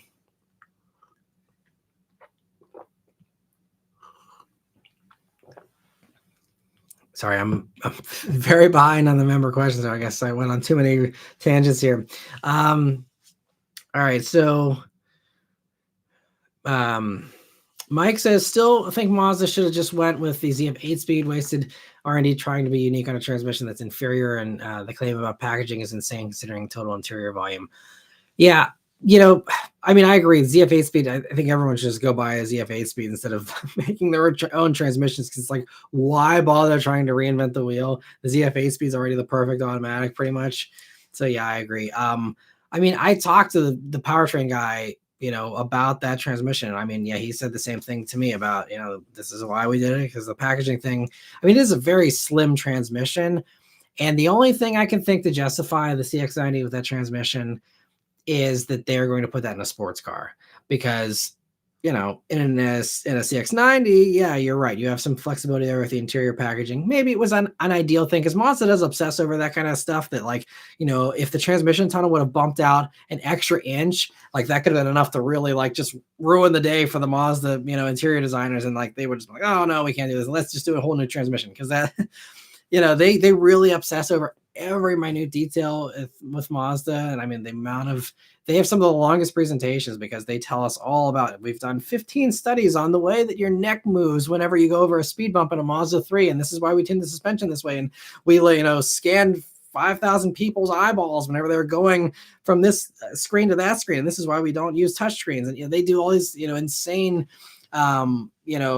bioanalytical things to try and maximize their cars, which is brilliant. And I think that a lot of it actually does kind of pay off in certain ways. And I think Mazda's got some great momentum. And I think part of it is because of how much they sweat the details. But, I think that's what I'm thinking is like, okay, well, they're like, hopefully this is good enough that it'll pass in the big family hauler. And then we get the scale and the volume and the discounts we need to then be able to put this into some type of sportier vehicle. Unfortunately, it's not that fast, so maybe that explanation doesn't hold water. But if they can find some way to juice that transmission a little bit to make it a little more exciting, or just the fact they need a smaller package, and a giant CF8 speed wouldn't fit in like that new Mazda concept that we just saw in Tokyo, but maybe this tiny thinner little transmission for Mazda, will work in that, then maybe that's the justification. It's like, well, we're not building it for the CX-90, we're building it for CX-90 and the new Mazda 6 and the new Mazda RX-9 or whatever, and whatever else they're planning on doing. And maybe that is the reason why. Maybe they're going to put in a Miata in the future. Maybe they wanted to future-proof themselves, and so there's some of that going on. They just needed the CX-90 to be the one that's the breadwinner to bring the volume in, and that was the sacrifice that they chose to make or something. There's always stuff behind the scenes. And so, and that's one of the things I think one of the benefits of getting to talk to some of these people. Obviously, they can't tell us, all the internal politics and stuff that happens, but, you get at least a little bit more of sometimes they'll tell you like, look, our hands were tied. I've had, companies say that to me before. It's like, look, we realize this isn't the best thing ever, but it's what we had to work with, and I like when some of them like level with me like that. Cause it's like, look, like, I don't blame you. Like, you're just trying to do your job and you're doing the best thing you can with the stuff you got. And, that doesn't, that's why sometimes, if I do critique a car, I don't pull punches, but I will usually say the context of like, this could be maybe a reason why, this is this way or that way. And it's not just, that there is some Neanderthal behind the scenes that just doesn't know up from down and just makes idiotic decisions. Like, usually there's a good reason. It's just that it doesn't make sense to us from the outside. But yeah, I think, yeah, it would have been nice to see the ZF8 speed in everything. Any automatic transmission car, I automatically wish it had a ZF8 speed. I'm with you there, Mike. And Truck and Car Guys chiming in about the Supra there. If you live near curves, I'd say the Camaro is a fantastic car though in curves as well. It is really, really good. But sorry, Truck and Car Guy, I see you asked your question earlier too there. Goth Rocker says, finally joining in, busy day digging out snow. Did you get snow out in Pittsburgh, Scranton area? It's their first real snow of the season. We got like 2 inches or so here. It wasn't very much. It was enough to go out and have fun in the snow with the family, but that was about it. It wasn't a whole lot of snow. But glad to hear that you're all done digging out all your stuff from the snow there. And yeah, I think we're going to get some more snow here next weekend potentially. So I'm excited. It's always fun having the snow here, especially someone who works from home, has the luxury of not having to deal with a sketchy commute to work. So I can just sit there and watch the snow fall down and then, go out whenever I feel like it. But I know most people do not have that luxury. So it's, I'm very fortunate I can have a relaxed feel about the snow there. But SMD says, Matt, obviously you're a Mustang guy, but does the Camaro SS1LE, is that the direct competitor to your Bullet? I'd say it's a direct competitor to the performance pack level 2, honestly, because the 1LE, has way wider tires than even the performance pack level 1 and even the Bullet. I think 1LE, if I remember correctly, it's what, 295s in the front and 305s in the rear, right? Or something like that. I mean, it's meaty. So I'd say that, Camaro SS the ones with the Brembos and stuff in the Magna ride are just going to, like a fully optioned Camaro SS to kind of be a better competitor to the Bullet, honestly. One LEs beyond that that's kind of competing with the two performance pack level 2 Mustangs, which then turned into Mach 1 handling package and so on and so forth. So that would be the one for me as far as how that compares. Let me see. Stud Muffin, thank you so much for another super chat there. I really appreciate it. He says, I missed the CTS, CT6, XTS, LaCrosse, Impala, and soon to be Malibu and Camaro. XT6V was scrapped and no new Camaro Z28. Yeah, those are definitely bummers there, because there was rumors that like a Z28 was going to happen, and then it just didn't happen here. So XT6V, I mean, that I can see that being a little bit more of a tougher sell. So but as far as I'm so sad CT6 didn't work out, that they didn't build more of those Vs. And CTS, I mean, CTS was great, but I think that the CT5 is a great successor. I love the CT5. It is so good. Even the regular versions are so good. And then CT4 is great. There's definitely some good stuff there. The LaCrosse and the Impala. I mean, I actually reviewed a LaCrosse back in the day. I don't know, probably 5 people watched that video, but I did do a LaCrosse review, and it was a nice, comfy cruiser. I agree. It's kind of a shame. I think, this is part of the reason why the Accord's selling so well, because the Accord is so comfy and it's just a nice cruiser. And I think that there's a lot of Americans that just want that. They don't need sporty crap. Like they're not interested in sportiness whatsoever.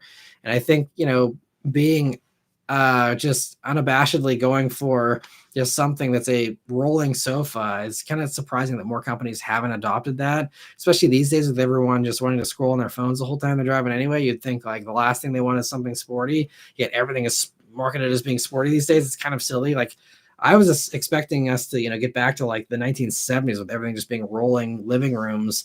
As we go more and more autonomous, that might happen. I think that's still going to be a very far-fetched thing and very far out, but you think that people just would want comfort above all else, but it just seems like that's not offered very often in very many places. But it sounds like Malibu might get a new version too, from the rumors that I've been hearing in the past couple of years. We'll see, but it's a shame about the Impala, but I think it's just not enough room there for 2 cars, but let me see. Getting back to the other member questions here.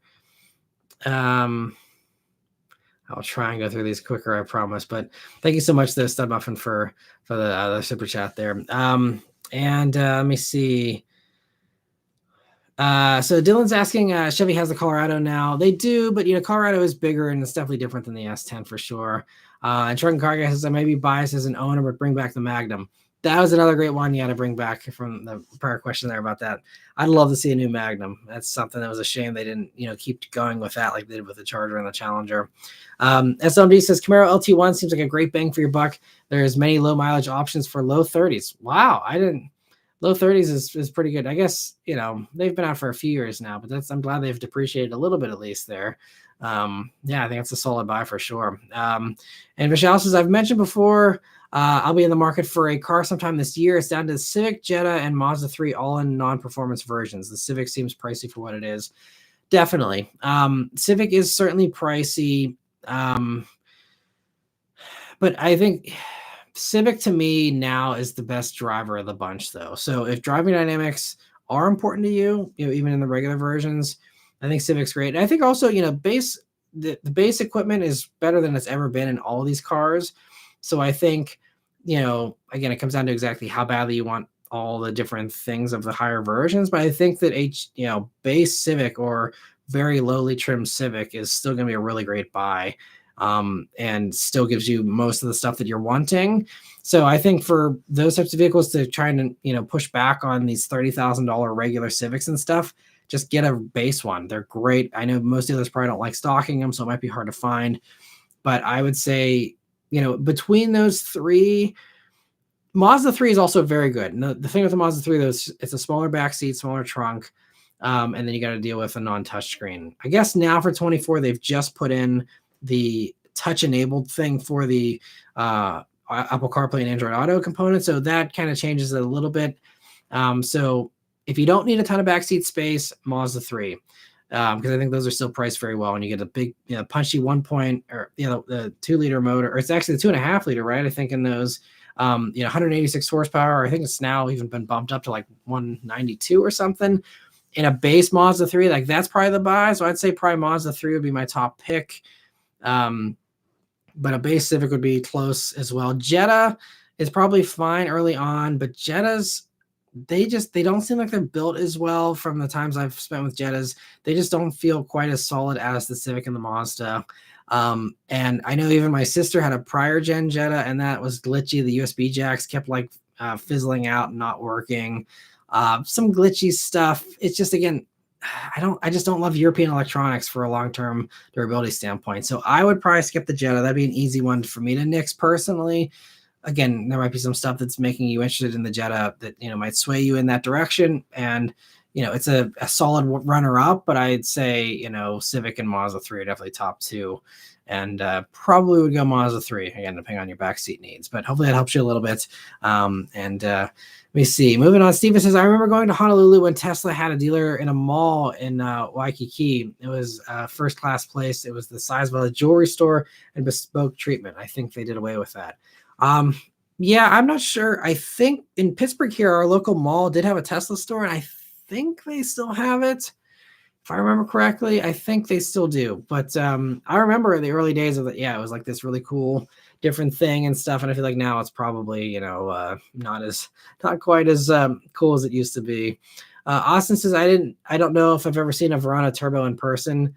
I don't know if I have either, but I honestly don't think I'd even know if I've seen one in person because they hardly look any different. I think if I remember correctly, it's just different wheels, and maybe you have some sportier brakes behind it that would give away a little bit. But I mean, I'm pretty sure they're basically identical to a regular Verona, which is, again, also probably a misstep as far as a marketing standpoint. SLMD says, I agree with you. For the most part, Matt, my dealer experiences have been disappointing at best. And it's unfortunate, but it seems like that seems to be the more common story that I've been hearing from most people. Anthony says the Mazda 3 seems the best option out there. Yeah, the 3. Yeah, so totally agree, Anthony. Somebody says, I've been in a Chevy Bolt in an Uber ride, and I was pleasantly surprised. Yeah, Bolts, I think they're good. I mean, it's certainly, it's no palace on wheels or anything. It's, not the most nice interior or anything, but for a cheap EV, it's got great range, good power, 200 horsepower, and something electric is actually really punchy. And it's better than it deserves to be, honestly, the whole package for the Bolt. And as somebody else says, Chevy and Nissan pissed me off because they seem to not care about their brand. For example, Nissan hasn't updated their transmission for decades, a 7-speed auto, and they try to compete with the Germans. Yeah, it is a shame. Nissan, obviously, we've talked about this in the past. It's just, they're, again, more low-hanging fruit that they're just not doing. That's just mechanically a little underwhelming for some of the stuff too. And like, I think even my Ultima video that I just posted last year, I was like, it's nice, but it needs more. Like it's just, they just have to rely on discounts because they're not going to be the top pick, for most people in most cases. And it's just unfortunate. So yeah, it is what it is, but I wish they would do more. Especially a company like Nissan is really big. Like they have some money. I know they're not doing great, but you'd think they'd, invest some money and stuff like that instead of, putting out 15 different concepts at Tokyo back in the fall for crazy far-fetched stuff that, it's never going to be used outside of a video game or something. It's just bizarre. Anyway, James says, hi, Matt, looking to get a new vehicle. I live in the Northeast, so while being fun, it needs to handle winter. I have been looking at maybe a 2024 Tacoma TRD Pro, Mach-E GT, R1T, Stinger. Any other suggestions? That's quite the diverse group of vehicles there. So I guess it's going to come down to, pricing as far as, what you're looking for, what you need the vehicle to do. I mean, that's a very wide net there you're casting. So as far as, there's a lot of really good stuff. And so, James, if you have Facebook, please send me a message. You can also email me. I have all my contact info in the description below. If you can send me a message, we can drill down more into exactly what you need your vehicle to do, what you want it to do, how many doors do you need, how practical do you need it to be, just all those types of things, as far as whether a truck would be better for you, a low slung sports sedan, something in between, as far as the EV thing, that's going to come down to, can you charge at home? How often do you drive long distances? There's a lot of other things there where I would, suggest certain people it might fit their lives, other people definitely not, so there's a lot of stuff to take into consideration there. So I'd love to drill down more and get more context with you, James, so I can give you a better recommendation instead of just throwing out some cars for you there, because there's a lot of good stuff you can get, especially depending on, what your price point is there. But it sounds like if you're talking about Mach-E GTs, R1Ts and stuff, I'm guessing you got 50, 60 grand at least to spend. There's a lot of good options out there. So definitely send me a message if you don't mind, and we can give you some better, discussion there on that. But thanks so much for the question. And yeah, please definitely follow up, because I would love to help you. That's why I do this channel, is to help people find a car they love. So I'd love to help you, James, for sure. SMD says a Chevy should have offered that Silverado powered LT4. Yeah, that would have been so good for sure. Anthony's also saying how I feel like Subaru has a lot of potential to make enthusiast vehicles, like Mac mentioned, like the Baja. Literally, they make they can make the STI, but choose not to. Yeah, and that's a very interesting thing. I'd love to go behind the curtain at Subaru and figure that one out someday. But SMD, thank you so much for being a member for 7 months now. He says thanks for always answering my questions.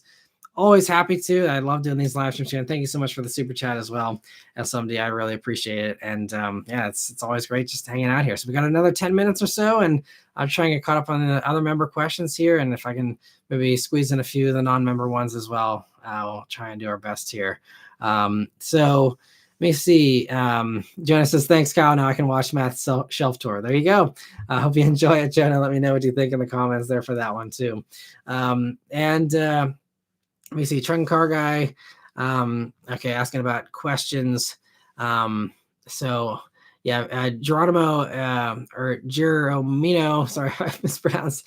Definitely, I'll try and get to them. I got to give priority answering to those members that pay for that extra response there. Steven says, loved your back-to-back photo.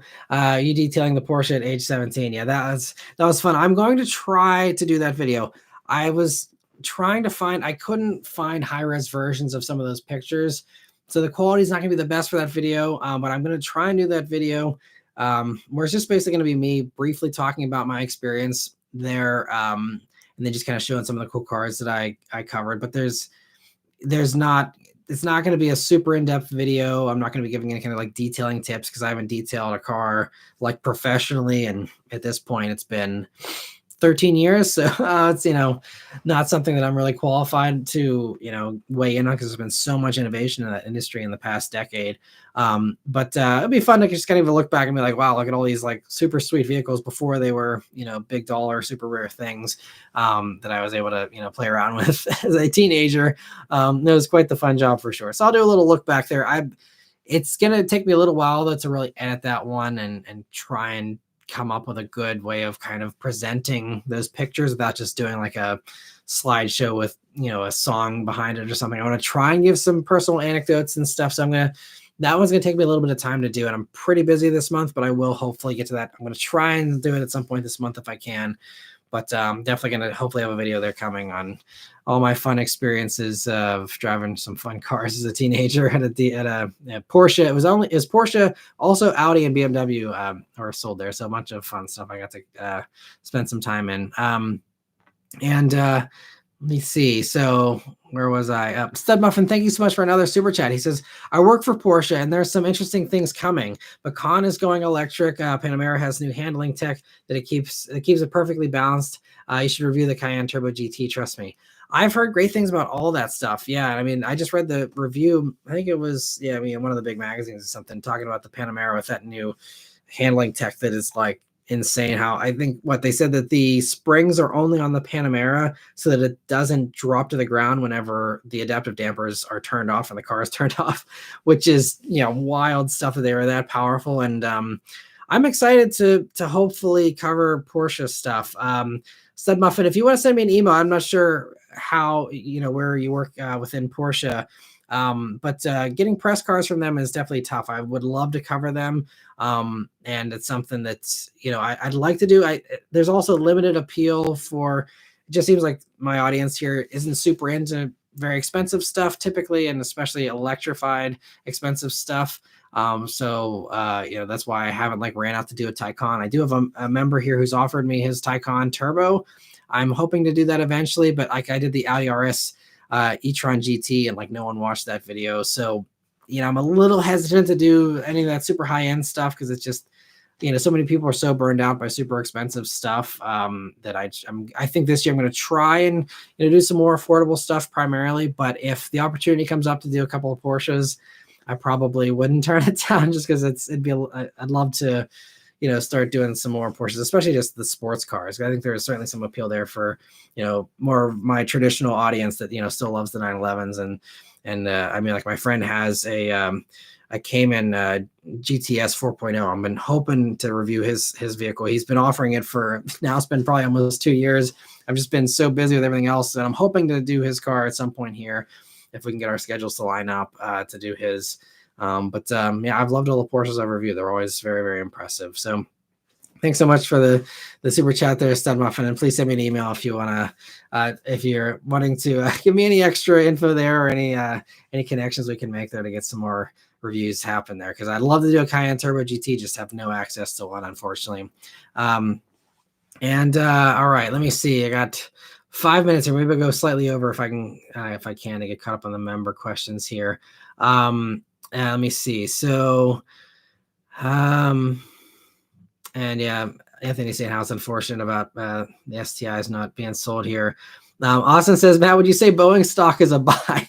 Man, yeah, as someone who flies, very frequently, I've definitely been keeping an eye on that Boeing stuff. And I'm very happy to say I fly Delta, and I believe Delta doesn't have any Maxes in service. I think they have some on order. I hope they cancel those orders, because I'm not flying on a Max. I flew on a couple because I had to do a couple United flights last year. And I texted my one buddy who's in the Navy, who is an NFO. He's like, he's in the flight operations in the Navy. And I was like, is this okay? And he kind of reassured me, like, it was okay. It's, since it's been recertified and stuff, as far as the flight components are concerned. But now, yeah, doors flying off and bolts coming out and all this crap.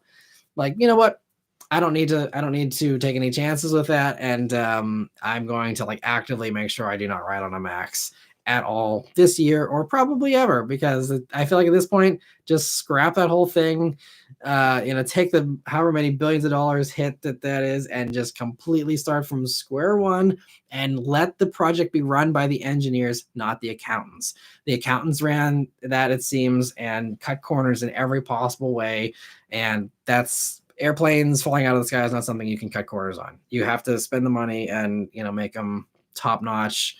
There's no corner cutting when it comes to planes. So yeah, Boeing is definitely, that is a good one to short, in my opinion. Do not buy. You can bet against Boeing, I think. I don't think there's any good stuff on the horizon for Boeing, especially if they keep on trying to plug away at these, like, just cut your losses, Boeing. Like, seriously, like, so how much bad press is it going to take? How many lives is it going to take before they finally pull that death trap? I'm sorry, I'm passionate about that because I don't want to die in a plane crash. So I will avoid Boeing like the plague, and I suggest everyone else do the same, to be totally honest. All right, let me see. And I guess I should add a disclaimer. It's just the Maxes. The older Boeing seem to be actually very safe and good. But anyway, Jonas saying Lewis Rossman, a tech YouTuber, had a video about Mach-E that failed updates, leaving people stranded. This was 9 days ago. Interesting. Okay, yeah, I know every once in a while an over-the-air update does fail for someone and their car, doesn't, go from that. There's definitely some stuff like that that's been happening. From my impression, it hasn't been super widespread. Maybe it is getting worse. I don't know.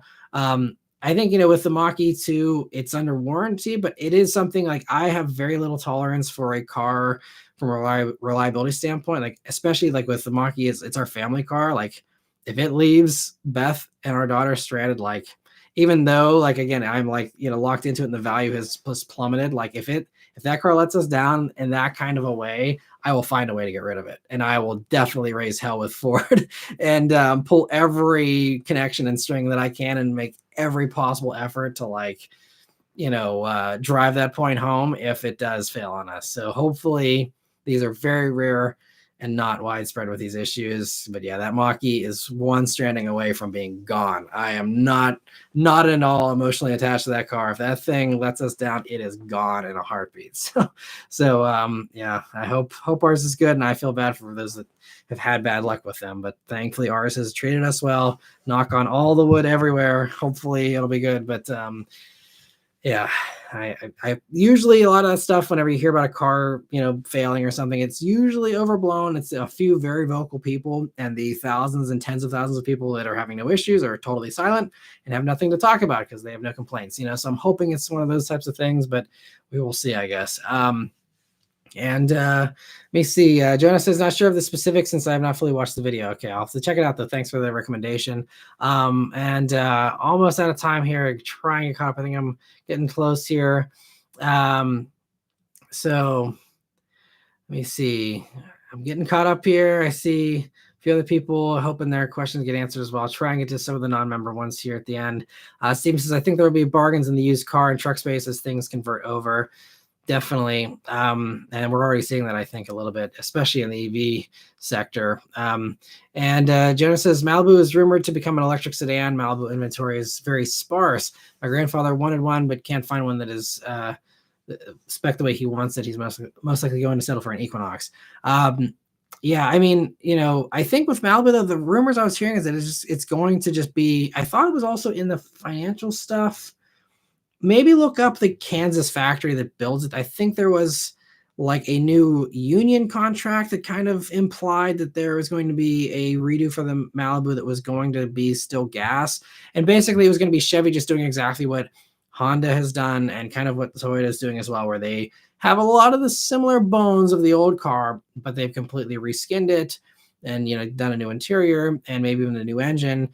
And then, have a new generation, but have it kind of a new generation in a cheaper, more affordable way, as far as not doing a complete ground up thing, so that's what I heard from Malibu. I don't know how soon that would happen because Malibu sales, it seems like they've been doing pretty well still. So they might not really be in a hurry, but that's what I've heard. If he's not in a hurry, I would have him maybe wait for that if he really does want to stick to a sedan. But I'm sure Equinoxes are going to be discounted really well this year because there's the new Equinox we already saw debut in China. Excuse me. That's going to be coming out here soon. So I'm sure with that, this current look is gonna get some nice discounts. And let me see. I see Kong. I just saw his question. Should I tell the girl that I like her before it's too late? Yes, go for it, Kong. Go for it. Get nothing to lose, right? Hopefully, I definitely don't take any relationship advice from me, but I think that never hurts to be honest about your feelings. All right, so we are across the 2-hour mark, but I'm going to try and get the last few little questions here. I see David also quickly is asking what camera are you using right now. I'm using my iPhone 15 Pro and doing the using it as a webcam kind of thing. Garth Rocker says, speaking of buying base models, Subaru base models are a great bargain. Their base models and mid-trim models are the best bargains. I agree. I think that that's why they have some of the lowest transaction prices at Subaru, because they have really good base models and people are happy with that. And he also says Nissan did update from the 7-speed. They now use the 9-speed from Mercedes-Benz for some of the stuff, but like the Q50 still uses the 7-speed, unfortunately. Vishal says Jetta is a contender because the sport trim is a strong value. I drive a 2016 Passat currently, so it's also for the familiarity factor. Okay, that makes sense, and I can appreciate that. It's also, you can get the manual on those too, which is kind of cool with the turbo. Yeah, so I haven't looked into the sport trim to see. So, I mean, yeah, if the value's there and, if the Passat's treated you well, then, you might have pretty good luck with Volkswagens and it might be good for you. So, I actually been asking the press fleet for a base Jetta because I think there was a couple of the base Jettas with a manual floating around some press fleets elsewhere in the country. And that'd be a fun review, I think, still. So I'm hoping to maybe get my hands on a base Jetta here because I've done the GLIs all the time, but it's been now probably almost like 5.5 years since I've done a regular Jetta. So it'd be definitely something I wouldn't mind revisiting here for sure. And let me see. I see the Porsche discussion here. And Author Rocker says Ford is going to be putting out a new update for the Mach-E issues. Yes, they are definitely working on a lot of that stuff for sure. I know they've been sending engineers to some of these vehicles that are having issues to try and get to the bottom of that stuff pretty quickly, it seems. All right, so Goth Rocker also said, still odd how Honda does not offer all-wheel drive on the new Accord. I know. I don't know why. I don't know where that's at. That's another no-brainer thing. I have no clue why they're not doing that. But anyway, I see Truck and Cargo says, have a good week, everyone. See you next week. And I will see, there was one or two other people who were really wanting their questions answered. So I'm going to see so I see Jeremino's asking his question. But let me see if I can find the original question. If he was asking about Blackwing versus Dark Horse.